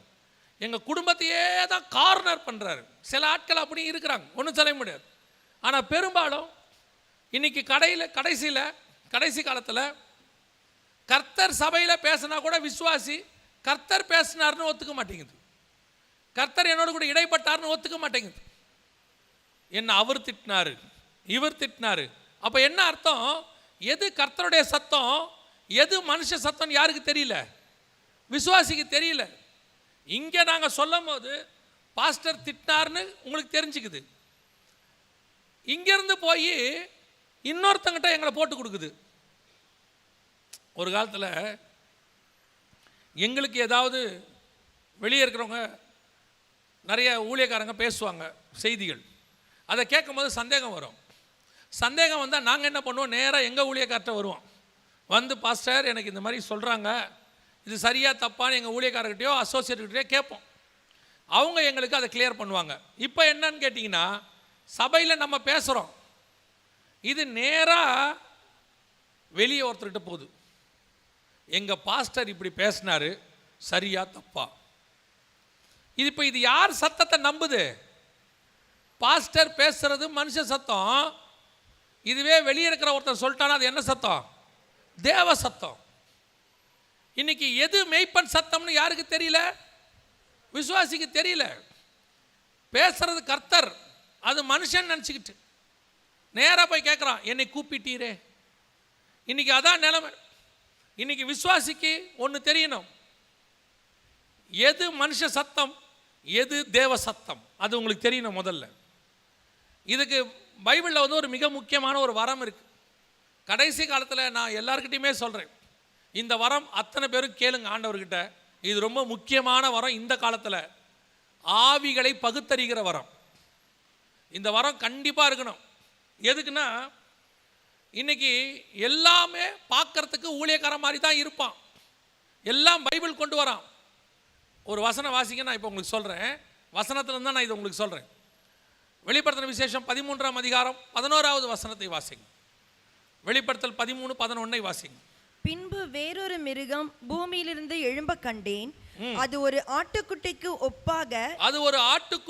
ஒப்பாக 2 கொம்புகளை உடையதாய் இருந்தது. வலு சர்ப்பத்தை போல பேசினது. பார்க்கிறதுக்கு எப்படி இருக்குது? ஆட்டுக்குட்டியை போல இருக்கு. ஆனா சவுண்டு என்ன சவுண்டு? சர்ப்பத்தின் சவுண்டு, பிசாசோடைய சவுண்டு. இன்னைக்கு நிறைய பேர் அப்படித்தான் இருக்கிறான். பார்க்கறதுக்கு கிறிஸ்தவன், ஊழியக்காரன், பார்க்கறதுக்கு எல்லாரும் கையில் அப்படியே கிறிஸ்தவன் தான், அப்படியே கிறிஸ்தவ வைராகியத்தோட பேசுகிற மாதிரி தான். எல்லாம் பார்க்கறதுக்கு ஆட்டுக்குட்டி மாதிரி தான். ஊழியக்காரன் கிறிஸ்தவன்ற போர்வை தான். ஆனால் பேசுகிறது பாம்பு. சவுண்டை வச்சு தான் நீ கண்டுபிடிக்கணும் அது சர்ப்பமா ஆட்டுக்குட்டியான்னு. பார்க்கறதுக்கு ஆட்டுக்குட்டி மாதிரி தான் இருக்கும். வாயிலிருந்து புறப்படுகிற வார்த்தை காட்டி கொடுக்கும் நீ யார் என்பதை. இயேசு கிறிஸ்துவோடு கூட 3.5 வருஷம் பேதுரு இருக்கிறார். பேதுருக்கு 3.5 வருஷம் இருந்த விட்டு இயேசுவை பிடிச்சிக்கிட்டு போகிறாங்க, பின்னாடியே போகிறார். போன உடனே அந்த வேலைக்காரமா கேட்குறாங்க இயேசுவை பார்த்து, நீயும் அந்த கலிலேயன் கூட இருந்தவன் தானே? உன் பேச்சு காட்டுகிறது. பார்க்கறதுக்கு நீ அப்படி இல்லை, ஆனால் பேசினா கண்டுபிடிச்சாச்சு நீ தேவனுடைய மனுஷன், நீ தேவன் கூட இருக்கிறவன். பேசும்போது கண்டுபிடிச்சிடலாம் யாராக இருந்தாலும். பேசுகிற வார்த்தையை வைத்து கண்டுபிடிக்கணும், இது கர்த்தருடைய வார்த்தையா இல்லை ஓநாயின் சத்தமா, கள்ள உபதேசமா நல்ல உபதேசமா, சர்பத்தின் வார்த்தையா தேவனுடைய வார்த்தையா. இப்போ என்ன பிரச்சனை? விசுவாசிக்கு இது தேவனுடைய சத்தமா இல்லையானே தெரியாது. ஏன்னா முதல்ல அவனுக்கு தேவ சத்தம் என்னன்னு தெரியாது. தேவ சத்தம் என்னன்னு தெரிஞ்சாதானே இது தேவ சத்தம் இல்லைன்னு கண்டுபிடிக்க முடியும். இவனுக்கு தேவ சத்தமே தெரியாது, ஆவியானவர் பேசுறதே என்னன்னு தெரியல. அப்படி இருக்கும்போது எப்படி பிசாசு பேசுறது இவனுக்கு தெரியும்? பார்க்கறதுக்கு ரெண்டும் ஒரே மாதிரி ஆட்டுக்குட்டி மாதிரி இருக்கு. அவன் சொல்றான், உனக்கு சாவே கிடையாது, நீ சாகவே மாட்ட, 1000 வருஷம் உயிரோடு இருப்ப. உடனே கை தட்டுறான். ஏன் கை தட்டுற? பேசுறது சர்பத்தின் சவுண்டுன்னு உனக்கு தெரியல. ஒருத்தன் சொல்றான், கர்த்தர் உனக்கு இந்த பூமியிலே நீ கூட கேட்கிற காரியத்தெல்லாம் கொடுத்து ஆசீர்வதித்து உனக்கு அது கொடுப்பார் இது கொடுப்பார். ஓ சோத்திரம், பிரைஸ் தி லார்ட். கேட்கறதுக்கு நல்லா இருக்குது. ஆண்டவர் BMW கொடுப்பார். ஓ சோத்திரம். ஒரு கார் இருந்தால் 2 கார் கொடுப்பார். ஒரு வீடு இருந்தால் 2 வீடு கொடுப்பார். ஒரே ஒரு அப்போஸ்தலரை இப்படிப்பட்ட உபதேசத்தை பைபிளில் பேசினான்னு மட்டும் எடுத்துருங்க பார்ப்போம். ஒரே ஒரு அப்போஸ்தலன் இப்படி பேசினான்னு எடுங்க பார்ப்போம். இருக்காது. பூமிக்குரிய ஆசீர்வாதத்தை குறித்து எந்த அப்போஸ்தலனும் பேசவில்லை, இயேசு கிறிஸ்துவும் பேசவில்லை. அவர்கள் பேசினது எல்லாவற்றும் ஆவிக்குரிய ஆசீர்வாதத்தை குறித்து. அவையோடு இவையும் உங்களுக்கு சேர்த்து கொடுக்கப்படும். அவ்வளோதான், தானாக வரும். ஆனால் உங்களுக்கு எது தேவைப்படுது? அந்த காதுக்கினிய பிரசங்கம். உங்களுக்கு எது தேவைப்படுது? உனக்கு கர்த்தர் உனக்கு சொந்தமாய் ஒரு வீட்டை கொடுப்பார். உங்களுக்கு அது பெருசாக தெரியும். ஓ பிரைஸ் தி லார்ட். ஆண்டவர் உனக்கு பரலோகத்தில் ஒரு வீடு கட்டுவார். கட்டட்டும் போகும்போது பார்க்கலாம். ஏன் உனக்கு அது பெருசாக தெரியல? ஏன்னா சர்பத்தின் சத்தம் எப்பவுமே கேட்கறதுக்கு நல்லா இருக்கும். கவனிங்க, தோட்டத்துக்குள்ளே இயேசுவும் பேசினார், தோட்டத்துக்குள்ளே சர்பமும் பேசிச்சு. 2 பேரும் பேசினாங்க. இவர் என்ன சொன்னார்? புசிக்கும் நாளிலே சாகவே சாவாயின்னு சொன்னார். அவன் சொன்னா, இதை புசிச்சா நீ தேவர்களை போல இருப்ப, கண்ணு திறக்கப்படும்னா. 2 பேரும் சொன்னது நடந்துச்சா இல்லையா? 2 பேர் கண்ணும் 2 பேர் வார்த்தையும் நடந்துச்சா இல்லையா? நடந்துச்சு. ஆனால் இவர் சொன்னது எதை சொன்னார்? அந்த பழத்தில் உள்ள தீமையை பற்றி சொன்னார். அந்த பழத்தை சாப்பிட்டேன்னா நீ என்ன ஆவ? சாவேன்னாரு. அவன் அந்த பழத்தில் உள்ளதை எதை சொன்னான்? நன்மையை சொன்னான். ஏன்னா அந்த பழம் என்ன பழம்? நன்மை தீமை அறியத்தக்க கனி. அந்த பழத்தில் உள்ள நன்மையை அவன் சொல்கிறான், நீ சாப்பிட்டா உன் கண்ணு திறக்கப்படும், அறிவு வளரும், புத்தி தெளிவாகும். உண்மை. ஆனால் அதெல்லாம் மரணத்துக்கு நேராக நடத்தும். அதான் ஆண்டவர் சொன்னார். எப்பவுமே கர்த்தருடைய வார்த்தை உன்னை தீமையிலிருந்து ரட்சிப்பதற்கு எச்சரிக்கத்தக்கதாகத்தான் இருக்கும். ஆசை காட்டுற வார்த்தை கர்த்தர்கிட்ட வரவே வராது. நான் சொல்றது உங்களுக்கு புரியுதா? கர்த்தருடைய இப்போ பரிசுத்த ஆவியானவர் இருக்கிறார். அவர் வந்து உங்களுக்கு செய்தி ஆலோசனை சொல்லுவார்னு பைபிள் சொல்லுது. அந்த ஆலோசனை 3 பேட்டர்னாக தான் இருக்கும்னு பைபிள் சொல்லுது. அவர் வந்து பாவத்தை குறித்தும், நீதியை குறித்தும், நியாய தீர்ப்பை குறித்தும் உலகத்தை கண்டித்து உணர்த்துவார். இந்த 3 பேட்டர்னில் தான் பரிசுத்த ஆவி மெசேஜ். பரிசுத்த ஆவியானவர் இந்த 3 பேட்டர்னில் இருக்கும். ஒன்று பாவத்தை பற்றி இருக்கும், இன்னொன்று நீதியை பற்றி இருக்கும், இன்னொன்று நியாய தீர்ப்பை பற்றி இருக்கும். நான் சொல்கிறது உலகத்தில் பைபிள் ஃபுல்லாக இதை பேஸ் பண்ணி தான் இருக்கும். இப்போ பாருங்கள், முதல்ல ஏனோக்கு பிரசங்கம் பண்ணார். யூதா 14:15 சொல்லுது, 1000 பரிசுத்தவனோட தேவன் பூமியை நியாயம் தீர்க்க வருகிறார் என்று ஏனோக்கு முன்னறிவித்தான். இப்போ இந்த பிரசங்கம் எதை பற்றி? நியாய தீர்ப்பை பற்றி. நோவாவை பற்றி சொல்லுது 1 பேதுரு புஸ்தகத்தில். பூர்வ காலம் முதல் எல்லாவற்றையும் குறித்து முன்னறிவித்த நோவா எதை பற்றி பிரசங்கம் பண்ணானா? நீதியை பிரசங்கித்தவனாகிய நோவா. இப்போ இயேசு கிறிஸ்து வந்தார், அவர் பிரசங்கம் பண்ணினார். எதை பற்றி பிரசங்கம் பண்ணார்? மனம் திரும்புங்கள், பரலோக ராஜ்யம் சமீபமாக இருக்கிறது. இயேசு பாவத்தை பண்ணி பண்ணாரு, நோவா நீதியை பற்றி பண்ணாரு, ஏனோக்கு நியாய தீர்ப்பை பற்றி பண்ணாரு. டோட்டல் பைபிளும் ஃபினிஷ். இதுதான் பரிசுத்த ஆவியானவருடைய வார்த்தை. இந்த 3குள்ள தான் இருக்கும். இதில் எங்கே வீடு கொடுப்பார், காரு கொடுப்பார்னு இவங்க 3 பேரும் சொன்னாங்க. எங்கே சொன்னார் நோவா? எல்லாரும் வாங்க, ஆளாளுக்கு ஒரு பேழை கட்டுங்க, கர்த்தர் உங்களுக்கு ஆளாளுக்கு ஒரு பேழை கொடுப்பாருன்னு சொன்னாரா? உங்கள் குடும்பத்துக்கு தனியாக பேழை கட்டிக்கோங்கன்னு சொன்னாரா? இன்னைக்கு உங்களுக்கு எது தேவைப்படுது? காது கிணிய பிரசங்கம் தேவைப்படுது. உங்களை கேட்டுட்டு போகிற வரைக்கும் சந்தோஷமாக வச்சிருக்கணும். ஆனால் இருதயத்தை குத்துகிற பிரசங்கம் உங்களுக்கு வேண்டாம். ஆனால் பைபிளில் சொல்லுது, இருதயத்தில் குத்தப்பட்டவர்களாகி 3000 பேர் அன்றைக்கி ரட்சிக்கப்பட்டார்கள். பரிசுத்த ஆவியானுடைய வார்த்தை அப்படித்தான் இருக்கும். நீங்கள் இதை வச்சு தான் கண்டுபிடிக்கணும். இன்னைக்கு 2 சத்தமும் உங்களுக்கு வந்துகிட்டு இருக்கு. ஆட்டுக்குட்டியின் சத்தமும் வருது, வலு சர்ப்பத்தின் சத்தமும் வருது. ஆனால் 2 ஆட்டுக்குட்டி போர்வையில் தான் இருக்குது பார்க்கறதுக்கு. 2 ஆவிக்குரிய போர்வையில் இருக்கு, 2 ஊழியக்காரன் போர்வையில் இருக்கு, 2 விசுவாசி போர்வையில் இருக்கு. 2 வருது. ஆனால் எது கர்த்தருடைய சத்தம், எது மனுஷனுடைய சத்தம், எது பிசாசின் சத்தம், அதை அறிந்து கொள்வதற்கு உங்களுக்கு முதல்ல தேவை ஆவியை பகுத்தறிகிற வரம். உட்கார்ந்த உடனே கண்டுபிடிக்கணும். ஒரு ஆள் வந்து உட்கார்ந்தா உடனே கண்டுபிடிக்கணும். பாருங்க, இயேசுகிட்ட மன்னிக்கணும், யோவான் ஸ்நானகிட்ட கிட்டத்தட்ட 1000 கணக்கில் ஜனங்க வராங்க. திரளான கூட்டமாகிய ஜனங்கள் ஞானஸ்நானம் எடுக்க வராங்க. அத்தனை பேரும் வரும்போது யோவான் ஸ்நானகன் எல்லாரையும் பார்த்து என்ன சொன்னார்? விரியன் பாம்பு குட்டிகளே அப்படின்னாரு. இப்போ அதுக்கு நடுவில் இயேசு நடந்து வர்றார். இயேசு எப்படி வந்திருப்பாருன்னு நினைக்கிறீங்க? இயேசு நடந்து வரும்போது எப்படி வந்திருப்பார்? 2 பக்கமும் நல்ல பாடி கார்ட்ஸ், வழி விடுங்க, அண்ணன் வர்றார். அண்ணன் ஞானஸ்நானம் எடுக்க வருகிறார். ஞானஸ்நானம் எடுக்க வருகிற அண்ணனே வருக, தண்ணியில் முங்க வருகிற அண்ணனே வருக. இப்படி வழிபட்டு அப்படியே இயேசு அப்படி தூதர்களோட பாடி கார்டோடு வந்து, தண்ணியெல்லாம் செக் பண்ணிட்டீங்களா, உள்ளே இறங்கலாமா, அப்படியே வந்திருப்பார். 10ஓட 11 வர்றாரு. அந்த 1000 கணக்கில் நடுவில் நடந்து அவரும் வர்றாரு. இந்த 1000 பார்க்கும்போது விரியன் பாம்பு குட்டின்னு தெரிகிற யோவான் ஸ்நானகனுக்கு அந்த ஒருத்தரை பார்க்கும்போது தெரியுது தேவ ஆட்டுக்குட்டி ஒன்று நடந்து வந்துக்கிட்டு இருக்குது அப்படின்னு சொல்லி. அத்தனை பாம்பு குட்டிக்கு நடுவில் ஒரு ஆட்டுக்குட்டி வருதுங்கிறத அவன் கண்டுபிடிச்சான் பாருங்க. அதுதான் ஆவியை பகுத்தறிகிற வரம். எத்தனை பாம்பு குட்டி இருந்தாலும் நடுவில் இருக்கிற ஆட்டுக்குட்டியை கண்டுபிடிக்கணும். இப்போ உங்களுக்கு அது வேணும். ஏன் எங்கே பார்த்தாலும் பாம்பு குட்டி கையில் பைபிளோட வருது, வீடு வீடாக வருது, 1ஆம் தேதி ஆனால் வருது, ஜனவரி 1ஆம் தேதி வாக்குத்தத்தத்தோடு வருது, நிறைய பாம்பு குட்டி வருது. கவலைப்படாதீங்க, இந்த வருஷம் அடுத்த வருஷம் எல்லாம் பயங்கரம் உங்களுக்கு. அப்பா எப்படி இந்த வருஷம் டபுள் ஃப்ளோர் கட்டிடுவோம். 1ஆம் தேதி சொன்னால் 2ஆம் தேதி லாக்டவுன், கதை முடிஞ்சு. இதில் எது பாம்பு குட்டி?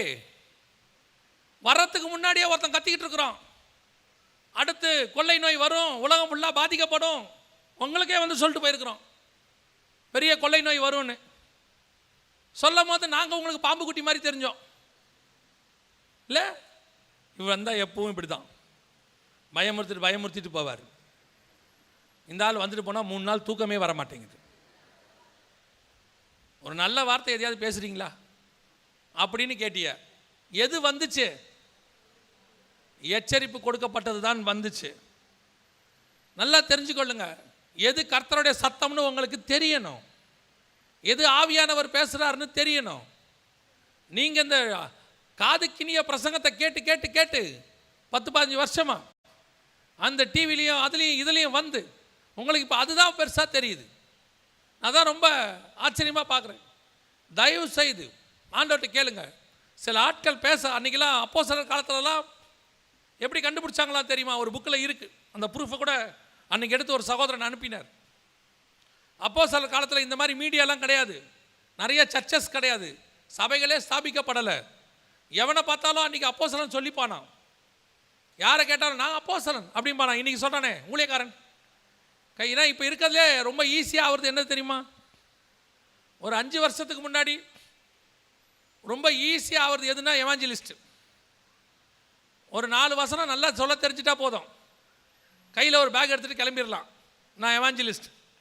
இப்போ 5 வருஷம் கழிச்சு இப்போ ரொம்ப ஈஸியாக ஆகுறது பாஸ்டர். எப்படி?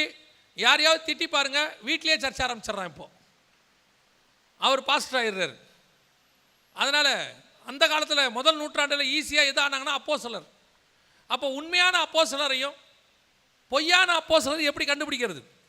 எபேசியருக்கு எழுதும் போது வெளிப்படுத்துகிற விசேஷம் 2ஆம் அதிகாரத்தில் ஆண்டவர் சொல்வார், அப்போஸ்தலர் என்று சொல்லியும் அப்போஸ்தலர்கள் அல்லாதவர்களை நீ சோதித்து கண்டறிந்ததை நான் அறிந்திருக்கிறேனுங்கிறார். எப்படி கண்டுபிடிச்சாங்க தெரியுமா? யாராவது அப்போஸ்தலர் சொன்ன உடனே மேடையில் அந்த அன்றைக்கி உள்ளவங்கள ஏஞ்சி பேச சொல்லுவாங்களாம். ஐயா அப்போஸ்தலர் ஐயா வந்திருக்கிறாரு நெடுந்தூரத்திலிருந்து, இவர் பேதுரு கூட இருந்தவராம், இவர் பவுல் கூட. ஏன்னா பேதுரையும் பவுலையும் கேட்க முடியாது ஃபோன் பண்ணி அன்றைக்கி. ஏன்னா பவுல் மக்கதோனியாவில் இருப்பார், பேதுரு ரோமாபுரியில் இருப்பார். வந்திருக்கிறவன் எருசலேமில் சொல்லுவான், என்னை பவுல் அமுச்சு விட்டார். எப்படா சொல்கிற? இல்லை ஒரு லெட்டர் கூட இல்லையா, தாக்கீது எழுதலையா, வர வழியில் தொலைஞ்சு போச்சு, திருடர்கள் கொள்ளையடித்து விட்டார்கள், வேறு வழியே கிடையாது. எப்படி கண்டுபிடிக்கலாம் வந்திருக்கிறவன் அப்போஸ்தலனா இல்லையான்னு? எழுந்திரிச்சு பேச சொல்லுவாங்களா? சரி வந்திருக்கீங்க பேசுங்க. எழுந்திரிச்சு பேசுகிறவன் தன்னை குறித்தோ தன் குடும்பத்தை குறித்தோ பணத்தை குறித்தோ காணிக்கையை குறித்தோ தேவையை குறித்தோ உலகத்துக்குரிய மேன்மையை குறித்தோ பேசுவானால் அவன் அப்போஸ்தலரிடத்தில் வந்தவன் அல்ல. மறுமையை குறித்தும் பாடுகளை குறித்தும் மறுரூபமாவதை குறித்தும் வருகையை குறித்தும் பேசினால் அவன் தேவனிடத்திலிருந்து வந்தவன், அவன் அப்போஸ்தலரிடத்தில் வந்தவன் அர்த்தம். இதை வச்சு தான் கண்டுபிடிச்சாங்களாம். இன்னைக்கு இதுதான் அளவுகோல்னு வச்சு பார்த்தா என்ன ஆகும்னு நினைக்கிறீங்க? இன்னைக்கு நிலைமை யோசிச்சு பாருங்க. இன்னைக்கு நம்ம எது பாம்பு குட்டி எது ஆட்டுக்குட்டின்னு கண்டுபிடிக்க தெரியுதா? தெரியணும். சாமுவேலுக்கு கர்த்தரையும் தெரியல, சாமுவேலுக்கு யாரை தெரியல, ஏலியின் சத்தமும் தெரியல, கர்த்தருடைய சத்தமும் தெரியல. அதனால தான் ஏலிகிட்ட போய் திருப்பி திருப்பி கேட்குறான், நீங்கள் என்ன கூப்பிட்டீங்களா, நீங்கள் என்ன கூப்பிட்டீங்களா?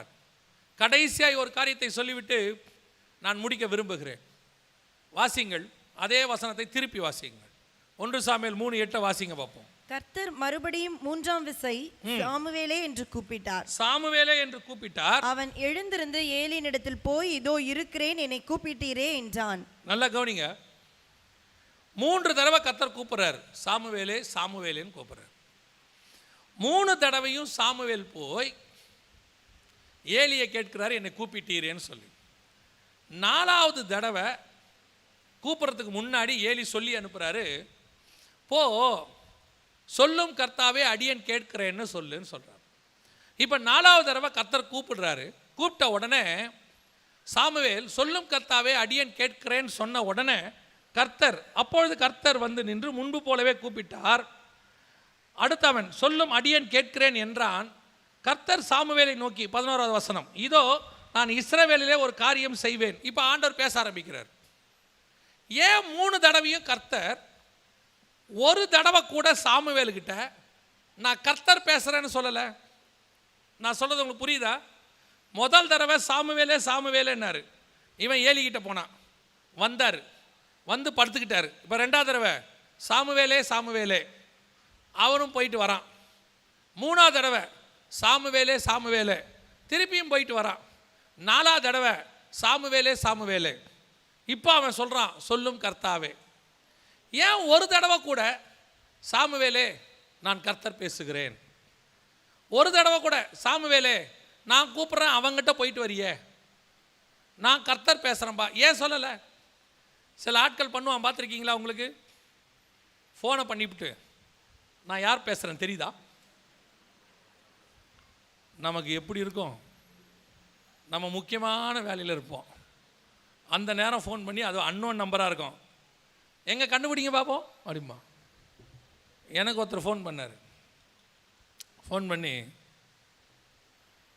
பிரதர் எப்படி இருக்கீங்க? நல்லா இருக்கேன், என்ன தெரியுதா அப்படின்னார். நான் சொன்னேன், இது வீடியோ கால் இல்லை, தெரியாது. உடனே, என்ன பிரதர் அதுக்குள்ளேயா மறந்துட்டீங்க, என்ன உங்களுக்கு தெரியாதா அப்படின்னு. எனக்கே டவுட் வந்துருச்சு, இவ்வளோ உரிமையாக பேசுகிறாரே, யாராக இருக்கும்? திருப்பி நம்பர் பார்க்குறேன், அன்னோன் நம்பர், இது யாராக இருக்கும்? நான் வேறு அடுத்து சொல்கிறேன், ரொம்ப சாரி பிரதர், எனக்கு ஞாபகம் மறதி, நீங்கள் யாருன்னு சொல்லுங்கள். பாஸ்டர், ஒரு 3 வருஷத்துக்கு முன்னாடி தூத்துக்குடிக்கு வந்தீங்க, ஞாபகம் இருக்கா? ஆமாம் வந்தேன். 2வது நாள் மீட்டிங் முடிச்சுட்டு நீங்கள் வெளியே வந்தீங்கல்ல? ஆமாம் வந்தேன். நிறைய பேர் கை கொடுத்தாங்கல்ல? ஆமாம், அதில் நானும் ஒரு ஆள். இப்போ இவரை எனக்கு எப்படி தெரியும்? நீங்கள் யோசித்து பாருங்கள். ஃபோனை வேற பண்ணி என்ன தெரியுதா? இப்போ நான் இவருக்கு என்ன சொல்லணும்? நல்லா தெரியுது, 3 வருஷத்துக்கு முன்பாக ஒரு கூட்டத்தில் 2வது நாள் நான் வெளியே வரும்போது நீங்கள் 20வதாக கை கொடுத்தீர்கள். இப்படி நான் சொல்ல முடியுமா அவர்கிட்ட? சில ஆட்கள் இருக்கா, நம்ம வேதனை அவனுக்கு புரியவே புரியாது. நம்ம எங்கேயாவது முக்கியமாக டிராஃபிக்கில் நிற்போம், அங்கே ஃபோன் பண்ணி, எங்கன்னு உனக்கு தெரியுதா? எதிரில் சிக்னல் தான் தெரியுது. இப்போ ஆண்டவர் கேட்குறதும் அப்படி தான் இருக்குது. சாமுவேலே சாமுவேலே, அவன் போயிட்டு வந்துட்டான். சாமுவேலே சாமுவேலே போயிட்டு வந்துட்டான். ஒரு தடவை கூட, ஏய் சாமுவேல் கர்த்தர் பேசுகிறேன்டா, அங்கே போய் 4வது தடவை போயிட்டு வர ஏன் சொல்லலை தெரியுமா? ஏன் ஆண்டவர் அந்த மாதிரி சொல்லலை? சாமுவேலை கூப்பிடுவது அழைப்பு. ஒரு பெரிய ஊழியத்துக்கு கர்த்தர் அழைக்கிறார். ஏன்னா இப்போ சாமுவேலை கர்த்தர் சும்மா கூப்பிடல, கர்த்தர் கூப்பிடுறதுக்கு பேர் என்னது? காலிங், எழுப்புகிறார். எழுப்புதலுக்கு ஆண்டவர் கூப்பிட்றார். இப்போது இஸ்ரவேலில் கர்த்தர் ஒரு பெரிய எழுப்புதலை கொண்டு வர போகிறார். எழுப்புதலுக்கு ஒருத்தனை சூஸ் பண்ணியிருக்கிறாரு. ஆசாரி கூட்டம் எல்லாம் ஃபெயிலியராக போச்சு. லேவி கோத்திரத்துலேருந்து வேற ஒருத்தனை கர்த்தர் செலக்ட் பண்ணுறாரு. அவனை செலக்ட் பண்ணுறதுக்கு கர்த்தர் சாமுவேலை கூப்பிட போகிறார். அந்த அழைப்பு தான் சாமுவேலே. கர்த்தர் அழைப்பை கொடுக்கும்போது அந்த அழைப்பை கொண்டு போய் நீங்கள் வேற யாருக்கிட்டையாவது ஷேர் பண்ணீங்கன்னா தொடர்ந்து கர்த்தர் உங்ககிட்ட பேச மாட்டார். கர்த்தர் உங்ககிட்ட பேசும்போது அடுத்து நீங்கள் கர்த்தர்கிட்ட தான் பேசணும். அடுத்து நீங்கள் கர்த்தர்கிட்ட பேசுகிற வரைக்கும் கர்த்தர் அதுக்கு அடுத்த ஸ்டெப்பை உங்ககிட்ட பேசவே மாட்டார்.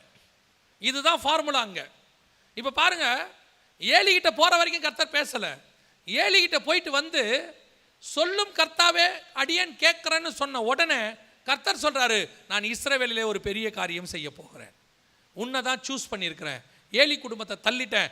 இவ்வளோ விஷயத்தையும் அவன் கர்த்தரிடத்துலேருந்து பெற்றுக்கொள்ள வேண்டியதுக்கு அதுக்கு முன்னாடி சாமுவேல் செய்ய வேண்டியது என்ன? கர்த்தருக்கு ரெஸ்பான்ஸ் பண்ணணும், கர்த்தருக்கு செவிசாய்க்கணும், கர்த்தரை அறிகிற அறிவு வரணும். இப்போ சாமுவேலுக்கு தெரியுது கூப்பிடுறது கர்த்தர். கர்த்தரை அறிகிற அறிவு வராமல் உன்னை வச்சு கர்த்தர் பயன்படுத்தவே முடியாது. இன்றைக்கி நம்ம என்ன நினைக்கிறோம்? நான் ஊழியத்தில் இருக்க 15 வருஷமாக கர்த்தர் என்னை பயன்படுத்துவார், நான் ஊழியத்தில் இருக்கிற 20 வருஷமாக கர்த்தர் என்னை பயன்படுத்துவார். இல்லை, உன்னை பயன்படுத்த முடியாது. ஏன்? நீ மனுஷனோட சேர்ந்துக்கிட்டு இருக்கிற. எது ஒன்று சொன்னாலும் அடுத்து ஆண்டவர் ஒரு வாக்குத்தத்தம் கொடுக்குறாரு, ஒரு விஷன் கொடுக்குறாரு. உடனே நம்ம ஆளுங்களுக்கு இருக்கிற பழக்கம் என்ன தெரியுமா? இமிடியேட்டாக யாருக்காவது ஃபோன் பண்ணி ஆண்டவர் என்கிட்ட இப்படி பேசினார், ஆண்டவர் என்கிட்ட இப்படி ஒரு காரியம் சொன்னார், என்ன செய்யலாம்? உடனே அவங்க நம்ம இப்படி செய்வோம், நம்ம எல்லாம் சேர்ந்து இப்படி பண்ணுவோம். உங்ககிட்ட அதுக்கப்புறம் கர்த்தர் பேசவே மாட்டார், பேசவே மாட்டார். நான் உங்களுக்கு புரிகிற மாதிரி, விசுவாசிக்கு புரிகிற மாதிரி சொல்கிறேன். ஒருவேளை கர்த்தர் உங்களுக்கு சில வாக்குத்தத்தம் கொடுக்குறாருன்னே வச்சுக்கோங்க. உங்கள் வாழ்க்கையில் நான் இப்படி செய்ய போகிறேன், உனக்கு நான் இப்படி ஒரு காரியம் ஒரு உதாரணத்துக்கு நான் சொல்கிறேன், நீங்கள் அப்படியே உண்மையாக எடுத்துக்காதீங்க. ஒரு உதாரணம், ஆண்டவர் சொல்கிறார் உனக்கு ஒரு வீடு கொடுக்குறேன் அப்படின்னா, நீங்கள் அடுத்து கர்த்தர் அடுத்த ஸ்டெப்பை செய்கிற வரைக்கும் அவருக்கு நீங்கள் ரெஸ்பான்ஸ் பண்ணி சோத்திர ஆண்டவரே நீங்கள் செய்வீங்கப்பா நான் காத்திருக்கிறேன்னு தான் சொல்லணுமே ஒழிய நேராக போய் எங்கே போய் உட்காரக்கூடாது, இன்னொருத்தங்கிட்ட போய் ஆலோசனை கேட்கக்கூடாது. கர்த்தர் எனக்கு வீடு கட்ட சொல்லியிருக்கிறாரு, தரேன்னு சொல்லியிருக்கிறாரு, என்ன பண்ணணும்? உடனே அவர் சொல்லுவார், நம்ம இப்போவே பிளானெல்லாம் போட்டு ரெடி பண்ணிடுவோம், இப்போவே நம்ம கடன் வாங்குறதுக்கு எல்லாம் ரெடி பண்ணிடுவோம். எனக்கு தெரிஞ்ச ஒருத்தர் இருக்கிறாரு, அவர் 3 வட்டிக்கு தான் கொடுக்குறாரு, ரொம்ப நல்ல மனுஷன். சமீபத்தில் நடந்த ஒரு சாட்சி, உங்களுக்கு அது பிரயோஜனமாக இருக்கும். ஒரு தேவ மனுஷனிடத்தில் கர்த்தர் பேசினார். அவர் ரொம்ப நாளாக கிட்டத்தட்ட ஒரு 15 வருஷமாக ஒரு வாடகை இடத்துல நடத்திட்டு இருந்தார். அங்கே பிரச்சனை வந்துடுச்சு, காலி பண்ண சொல்கிறாங்க. இப்போ ஆண்டவர்கிட்ட கேட்டார். அப்போ கர்த்தர் சொன்னார், நான் உனக்கு ஒரு இடம் தரேன், நான் உனக்கு ஒரு இடம் தரேன், நீ அங்கே என்னை ஆராதின்னு சொன்னார். கர்த்தர் சொன்ன மாதிரியே அடுத்த ஒரு வாரத்தில் ஒருத்தர் வந்து சொன்னாங்க, நீங்கள் இருக்கிற இந்த இடத்துல ஒரு இடம் இருக்குது, இந்த இடத்த வந்து நாங்கள் உங்களுக்கு முடிச்சு கொடுக்குறோம், எல்லாம் சேர்த்து 50 லட்ச ரூபா கிட்ட வரும் அப்படின்னு சொன்னாங்க.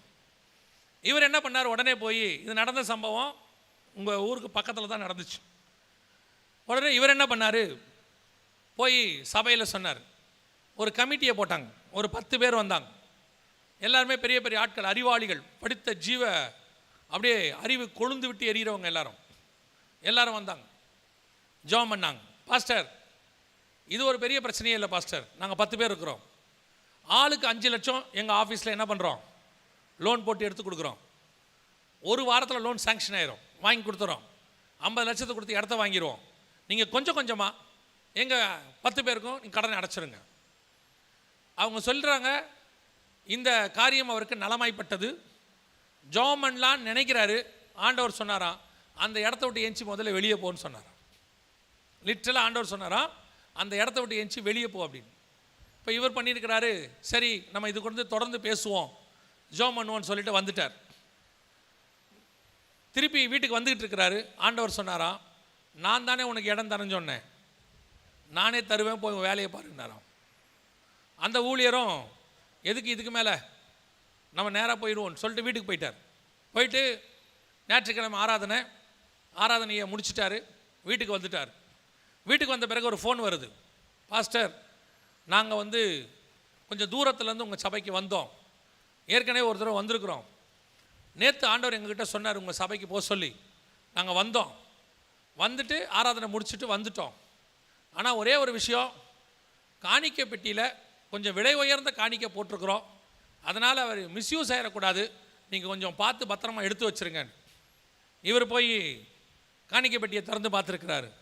அதில் பார்த்தா விலை உயர்ந்த நகை நிறைய ஒரு மூட்டை மாதிரி இருக்கு. எடுத்தார், எடுத்து ஃபோன் பண்ணார். அவங்க சொன்னாங்க, இதை நாங்கள் ஏதாவது ஒரு ஊழியத்தை கொடுக்கணும்னு வச்சுருந்தோம், நேற்று கர்த்தர் சொன்னார் உங்களுக்கு கொடுக்க சொல்லி. போய் அந்த நகையெல்லாம் விற்று மொத்தமாக எடுத்துகிட்டு வந்தார். 54 லட்சம் ரூபா வந்துச்சு. 50 லட்ச ரூபா கொடுத்துட்டு 4 லட்ச ரூபா பத்திர செலவுக்கு வச்சுக்கிட்டாரு. மொத்தத்தையும் முடிச்சுட்டாரு. ஒரே நேரத்தில் வேலை முடிஞ்சிருச்சு. கர்த்தர் உனக்கு கொடுப்பேன் என்று சொன்னால் கர்த்தர் கொடுப்பார். அது வரைக்கும் கர்த்தருக்கு தான் ரெஸ்பான்ஸ் பண்ணணும். போய் ஏலிகிட்ட பேசுனீங்கன்னா அடுத்த ஸ்டெப்பை கர்த்தர் உங்ககிட்ட பேச மாட்டார். பல நேரங்களில் இங்கே தான் நம்ம மிஸ்டேக் பண்ணுறோம். கர்த்தர் ஒன்று சொன்னால் அவர் சொன்னதை அடுத்த ஸ்டெப்பு செய்கிற வரைக்கும் அவர்கிட்ட தான் காத்திருக்கணும். உடனே ஏலிகிட்ட ஓடிடுவோம். ஆலோசனை கேட்கறதுக்கு யாருக்கிட்டையாவது ஓடிடுவோம். நான் என்ன செய்ய வேண்டும், நான் என்ன பண்ணணும், ஒன்றும் பண்ண வேணாம். சொல்லும் கர்த்தாவே அடியேன் கேட்கிறேன்னு மட்டும் சொல்லிக்கிட்டே இருங்க. ஒவ்வொரு ஸ்டெப்பையும் கர்த்தர்கிட்ட கேட்டு செஞ்சுக்கிட்டே இருங்க. ஒவ்வொரு ஸ்டெப்பிலும் கர்த்தர் உன் கூடவே இருப்பார். உன்மேல் கண் வைத்து ஆலோசனை சொல்லுவார். அவர் அதிசயமான ஆலோசனை கர்த்தர். வழிவாசல்களை திறப்பார். உனக்கு சொன்னதை செய்யும் அளவும் கர்த்தர் உன்னை விட்டு விலகவும் மாட்டார், கை விடவும் மாட்டார். உங்ககிட்ட என்ன சொன்னாரோ அதை செஞ்சு முடிப்பார். அன்னைக்கு ஆசாரிப்பு கூடாரத்தை கட்ட சொல்கிறாரு. யோசிச்சு பாருங்க. ஆசாரிப்பு கூடாரத்தை திடீர்னு மோசே கிட்ட சொல்கிறார். மோசே, வனாந்தரத்தில் எனக்கு ஒரு வாசஸ்தலம் கட்டிடலாம் ஆண்டவரே. நான் சொல்கிறபடி தான் கட்டணும். சரிங்க ஆண்டவரே, மேலே ஏறி வா, மாடலை காட்டுறேன். மலைக்கு மேலே போயாச்சு, மாடலை காட்டுறாரு. இதே மாதிரி போய் கீழே கட்டு. கீழே வந்தாச்சு. என்ன பண்ணணும்? ஆரோனுடைய மார்பதக்கத்தில் 12 கல் இருக்கணும். 12 கலராக இருக்கணும். ஒன்று கூட மாறக்கூடாது. ஸ்க்ரீன் துணி இந்த மாதிரி இருக்கணும், இந்த கலரில் இருக்கணும். தங்கம் பசும் பொண்ணாக இருக்கணும். வெங்கலம் இருக்கணும். இந்த மரம் இருக்கணும். இந்தந்த மாதிரி கயிறு போடணும். இந்தந்த மாதிரி வளையம் போடணும். இதெல்லாம் சொல்கிறீங்களே, இதெல்லாம் இந்த வனாந்தரத்தில் எங்கே கிடைக்கும்?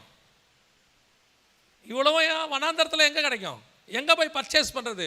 பக்கத்து நாட்டு பக்கம் காலை வச்சாலே வெட்டுவேங்கிறான் அவன். என் ஊர் பக்கம் வராதேங்கிறான் எல்லாரும். பின்னாடி எகிப்துக்காரன் துரத்திட்டு நிற்கிறான். அவன் திருப்பி எகிப்துக்கும் போக முடியாது. இந்த பக்கம் எங்கேயும் பர்ச்சேஸுக்கு கூட போக முடியல. தண்ணி கட்டால கொடுக்க மாட்டான் எவனும். இவ்வளோ பொருளை வச்சு கட்ட சொல்கிறீங்க. அதுவும் ஒவ்வொன்றும் ஒவ்வொரு கலர் சொல்கிறீங்க. நான் எங்கே போவேன்னு மோசே கேட்கல பாருங்க. ஆண்டவர் சொன்னார், இவ்வளவும் ஸ்பெசிஃபிகேஷனாக, அதுவும் திருப்பி 2 தடவை சொல்வார். மலையிலே நான் உனக்கு காண்பித்த மாதிரியின்படி கீழே கட்டுவதற்கு எச்சரிக்கையாயிரு, கவனமாயிரு. திருப்பி சொல்வார். அதில் ஒன்று கூட மாறக்கூடாதுப்பா. இப்போ ஆண்டவர் கொடுத்த லிஸ்ட்டை எடுத்துக்கிட்டு நீங்கள் இப்போ மதுரைக்கு போங்க, வாங்க முடியாது. அந்த மரம், அந்த தங்கம், அந்த கோல்டு, அந்த 12 வகையான வைரம் மதுரை சிட்டிக்குள்ளே போங்க, கண்டுபிடிக்கிறது கஷ்டம், வாங்கிறது கஷ்டம். கர்த்தர் சொல்கிறாரு வனாந்தரத்தில் ஒன்று கூட மாறக்கூடாதுப்பா, எல்லாத்தையும் ரொம்ப கேர்ஃபுல்லாக இருக்கு. சரி ஆண்டவரே, இவ்வளோத்தையும் நான் எங்கே போய் பர்ச்சேஸ் பண்ணுவேன்? நீ எழுந்திரிச்சு ஒரே ஒரு ஆல்டர் கால் மட்டும் கொடு. இவ்வளவும் எங்கேருந்து வரும்? நீ கூட ஆசாரிப்பு கூடாரம் கட்ட போகிறோம், கொடுக்குறவங்க கொடுக்கலாம், விட்டுரு, அவ்வளோதான், முடிஞ்சிடுச்சு. வந்துச்சு பாருங்க. அவர் என்னென்னலாம் சொன்னாரோ அத்தனையும் அந்த கூடாரத்துக்குள்ளே வந்துருச்சு. எப்படி வந்துச்சு? நான் இன்னைக்கு தான் உன்னை ஆசாரிப்பு கூடாரம் கட்ட சொன்னேன், ஆனால் இதனுடைய தேவையை என்னைக்கு நீ எகிப்தில் புறப்பட்டியோ அன்னைக்கே உன் கையில் கொடுத்து நான் அனுப்பிட்டேன். எல்லா பக்கத்து கூடாரத்தில் தான் இருந்துச்சு. நீ சொன்ன உடனே எல்லாம் இந்த கூடாரத்துக்கு வந்துருச்சு, அவ்வளோதான். கர்த்தர் உனக்கு தேவைகளை இன்னைக்கு சந்திக்க போகிறதில்ல, எல்லாவற்றையும் கர்த்தர் ஏற்கனவே ரெடி பண்ணி பத்திரமா வச்சுட்டாரு. நீ உங்ககிட்ட சொன்ன அன்னைக்கு எல்லாத்தையும் உங்கள்கிட்ட கொண்டு வந்து சேர்த்துருவார். நீங்கள் ரெஸ்பான்ஸ் பண்ண வேண்டியது கர்த்தருக்கு தான். நான் என்னப்பா செய்வேன்? பெசலையேல், கர்த்தர் இப்படிலாம் சொல்லிட்டாரு, இந்த கல் எங்கே கிடைக்கும்? நீங்கள் வேணால் ஒருத்தர் எகிப்துக்கு மறைமுகமாக போய் தேடி பாருங்கள், ஒருத்தர் சிரியாவுக்கு போங்க, ஒருத்தர் லெபனானுக்கு போங்க, ஒருத்தர் பாபிலோனுக்கு போங்க, இது கிடைக்குமான்னு பாருங்கன்னுலாம் சொல்ல மோசே. நம்மளாம் தான் அப்படி தான் சொல்லுவோம். ஆண்டவர் சொன்னார், நீ ஏந்திரிச்சு நில்லு, எல்லாம் தானாக வரும். இன்றைக்கும் அதுதான் கர்த்தர் உங்களுக்கு எனக்கு கொடுக்குற வாக்குத்தத்தம். ஒன்று மட்டும் நினச்சிக்கோங்க, இந்த பைபிளில் சொன்ன ஆண்டவர் இன்னைக்கும் உயிரோடு கூட இருக்கிறார். அன்னைக்கு சொன்னால் செய்வார்னா இன்னைக்கும் சொன்னால் செய்வார். உன் அறிவு இதெல்லாம் கொஞ்சம் தூரமாக வச்சிடணும். ஏன்னா இன்னைக்கு டெக்னாலஜியெல்லாம் வந்த பிறகு அன்னைக்கு ஓகே, பைபிள் காலத்தில் ஆண்டவர் செஞ்சார், இந்த காலத்தில் செய்வாரா? அந்த காலத்தை விட இந்த காலத்தில் இன்னும் அதிகமாய் செய்வார். ஆனால் நீ மாத்திரம் சொல்லும் கர்த்தாவே அடியேன் கேட்கிறேன்னு சொல்லணும். ஏலிக்கிட்ட ஓடக்கூடாது, என்னை கூப்பிட்டீரேன்னு அங்கே போகக்கூடாது, யாருக்கிட்டையும் ஆலோசனைக்கு போகக்கூடாது, யார் ஆலோசனை கொடுத்தாலும் கேட்டுக்கணும், எதையும் தள்ளக்கூடாது. ஆனால் கர்த்தர் சொல்கிறத மட்டும்தான் செய்யணும். ஆண்டவர் உனக்கு எல்லாத்தையும் ரெடி பண்ணி வச்சிருக்காரு. அவருக்கு பேரே அதிசயமான ஆலோசனை கர்த்தர், வண்டர்ஃபுல் கவுன்சிலர். உனக்கு ஆண்டவர் அழகாக சொல்லி கொடுப்பார். யூ மஸ்ட் வெயிட், அவ்வளோதான். தேவ சமூகத்தில் காத்திருந்தால் போதும். உன்னை அழைக்கிற அழைப்பு கர்த்தர் உனக்கு கொடுத்திருக்கிற மேன்மை, உன்னை கொண்டு கர்த்தர் செய்ய போகிற காரியம், இஸ்ரவேலிலே அங்கே செய்வார்னா இன்னைக்கு உன்னை வச்சு மதுரையில் செய்வார் கர்த்தர். உனக்கென்று ஒரு பிளானை கர்த்தர் வச்சுட்டு தான் உன்னை கூப்பிட்டார். நீ 10ஓட 11 இருக்கிறதுக்கு கர்த்தர் கூப்பிடல. எல்லாரும் மாதிரி நான் இருக்கணும் நான் கர்த்தர் அழைக்கல. உன் அழைப்பு யூனிக், உனக்குன்னு கொடுக்கப்பட்ட அழைப்பு மேன்மை. அந்த அழைப்பில் கர்த்தர் உன்னை உயர்த்தும் போது நீ கர்த்தரை நோக்கி சொல்லும் கர்த்தாவேன்னு உட்கார்ந்தா மட்டும்தான் அந்த அழைப்பு வரும். இல்லைன்னா கர்த்தர் திருப்பி திருப்பி கூப்பிட்டுக்கிட்டே இருப்பார். சாமுவேலே சாமுவேலே சாமுவேலே சாமுவேலேன்னு கூப்பிட்டுக்கிட்டே இருப்பார். எப்போ நீ ஆண்டவர்கிட்ட போய் ஆண்டவரே என் அழைப்பில் நீங்கள் என்னை கூப்பிட்டுருக்கிறீங்க சொல்லுங்க, நான் கேட்குறேன்னு சொல்லுங்க, கர்த்தர் உன்னோடு கூட தனிப்பட்ட முறையில் பேசுவார். அல்லேலூயா. இன்னைக்கு எழுப்புதல் வரணும்னா நீங்களும் நானும் முதல்ல எழுந்திருக்கணும். படுத்திருந்த சாமுவேல் எழுந்திருச்சான் பாருங்க. எழுந்த சாமுவேல் ஏலிகிட்ட போகிறதுக்கு பதிலாக கடைசியாக கர்த்தர்கிட்ட வந்தான். முதல்ல படுத்திருக்கிற நாம் எழுந்திருக்கணும். எழுந்திருத்து கர்த்தர்கிட்ட போனோம். கர்த்தர்கிட்ட போனால் கர்த்தர் உன்னை கொண்டு பெரிய காரியங்களை செய்ய வல்லமை உள்ளவராக இருக்கிறார். அல்லேலூயா. நாம் ஜெபிக்க போகிறோம் எல்லாம் தேவ சமூகத்தில், ஆண்டவரை நோக்கி பார்க்க போகிறோம். ஏந்திரிப்போமா தேவ சமூகத்தில். Thank you holy spirit. நன்றி ஆவியானவரே. சீக்கிரமாக எல்லா கண்களை மூடுவோம், ஆண்டவரை நோக்கி பார்ப்போம். சர்வ வல்லமை உள்ள எங்கள் ஆண்டவரே, ஆண்டவரே தகப்பன் விதைத்த அந்த துறவுகளை பார்க்கிலும், தோண்டின துறவுகளை பார்க்கிலும் ஆண்டவரே மகன் தோண்டுகிற துறவுகள் இன்னும் 100 இருக்கட்டும். ஆண்டவரே 3 துறவை குறித்து அவர்கள் வாக்குவாதம் பண்ணினார்கள். ஆண்டவரே ஏதேக்கு சித்னாவை குறித்து வாக்குவாதம் பண்ணினார்கள். ஆண்டவரே இப்பொழுது ரெகோபோத்தை கொடுத்திருக்கிறீர். அடுத்தபடியாக 4வது துறவு வரும். அது உனக்கு பெயர் சபாவாக இருக்கும். உன்னோடு கூட வழக்காடினவர்கள் உன்னோடு கூட சமாதானமாய் போவார்கள். உனக்கு அது பெயர் சபாவாக இருக்கும். உன்னை கொண்டு கர்த்தர் செய்கிற காரியம் பெருசாக இருக்கும். உனக்கு விரோதமாய் உருவாக்கப்பட்ட ஆயுதங்கள் வாய்க்காதே போகும். இது என் ஊழியக்காரனுடைய சுதந்திரம் என்று ஏசாயா 54 சொல்லுகிறது. கர்த்தர் அதே வாக்கை உங்களுக்கும் சொல்லுகிறார். இது கர்த்தர் உங்களுக்கு கொடுக்கிற வாக்கு தத்தம், சுதந்திரம். உனக்கு விரோதமாய் பேசினவர்கள் உன் பட்சமாய் வருவார்கள் என்று ஆண்டவர் சொல்லுகிறார். நன்றி ஆவியானவரே, கோடாகோடி நன்றி. மகிமையுள்ள கரத்தில் தாழ்த்துகிறோம். நீர் சொன்னதை செய்யும் அளவும் கைவிடப் போகிறது இல்லை ஆண்டவரே. நீர் மாத்திரம் மகிமைப்படும். எங்கள் ஆண்டவர் இயேசுவின் நாமத்தில் பிதாவே.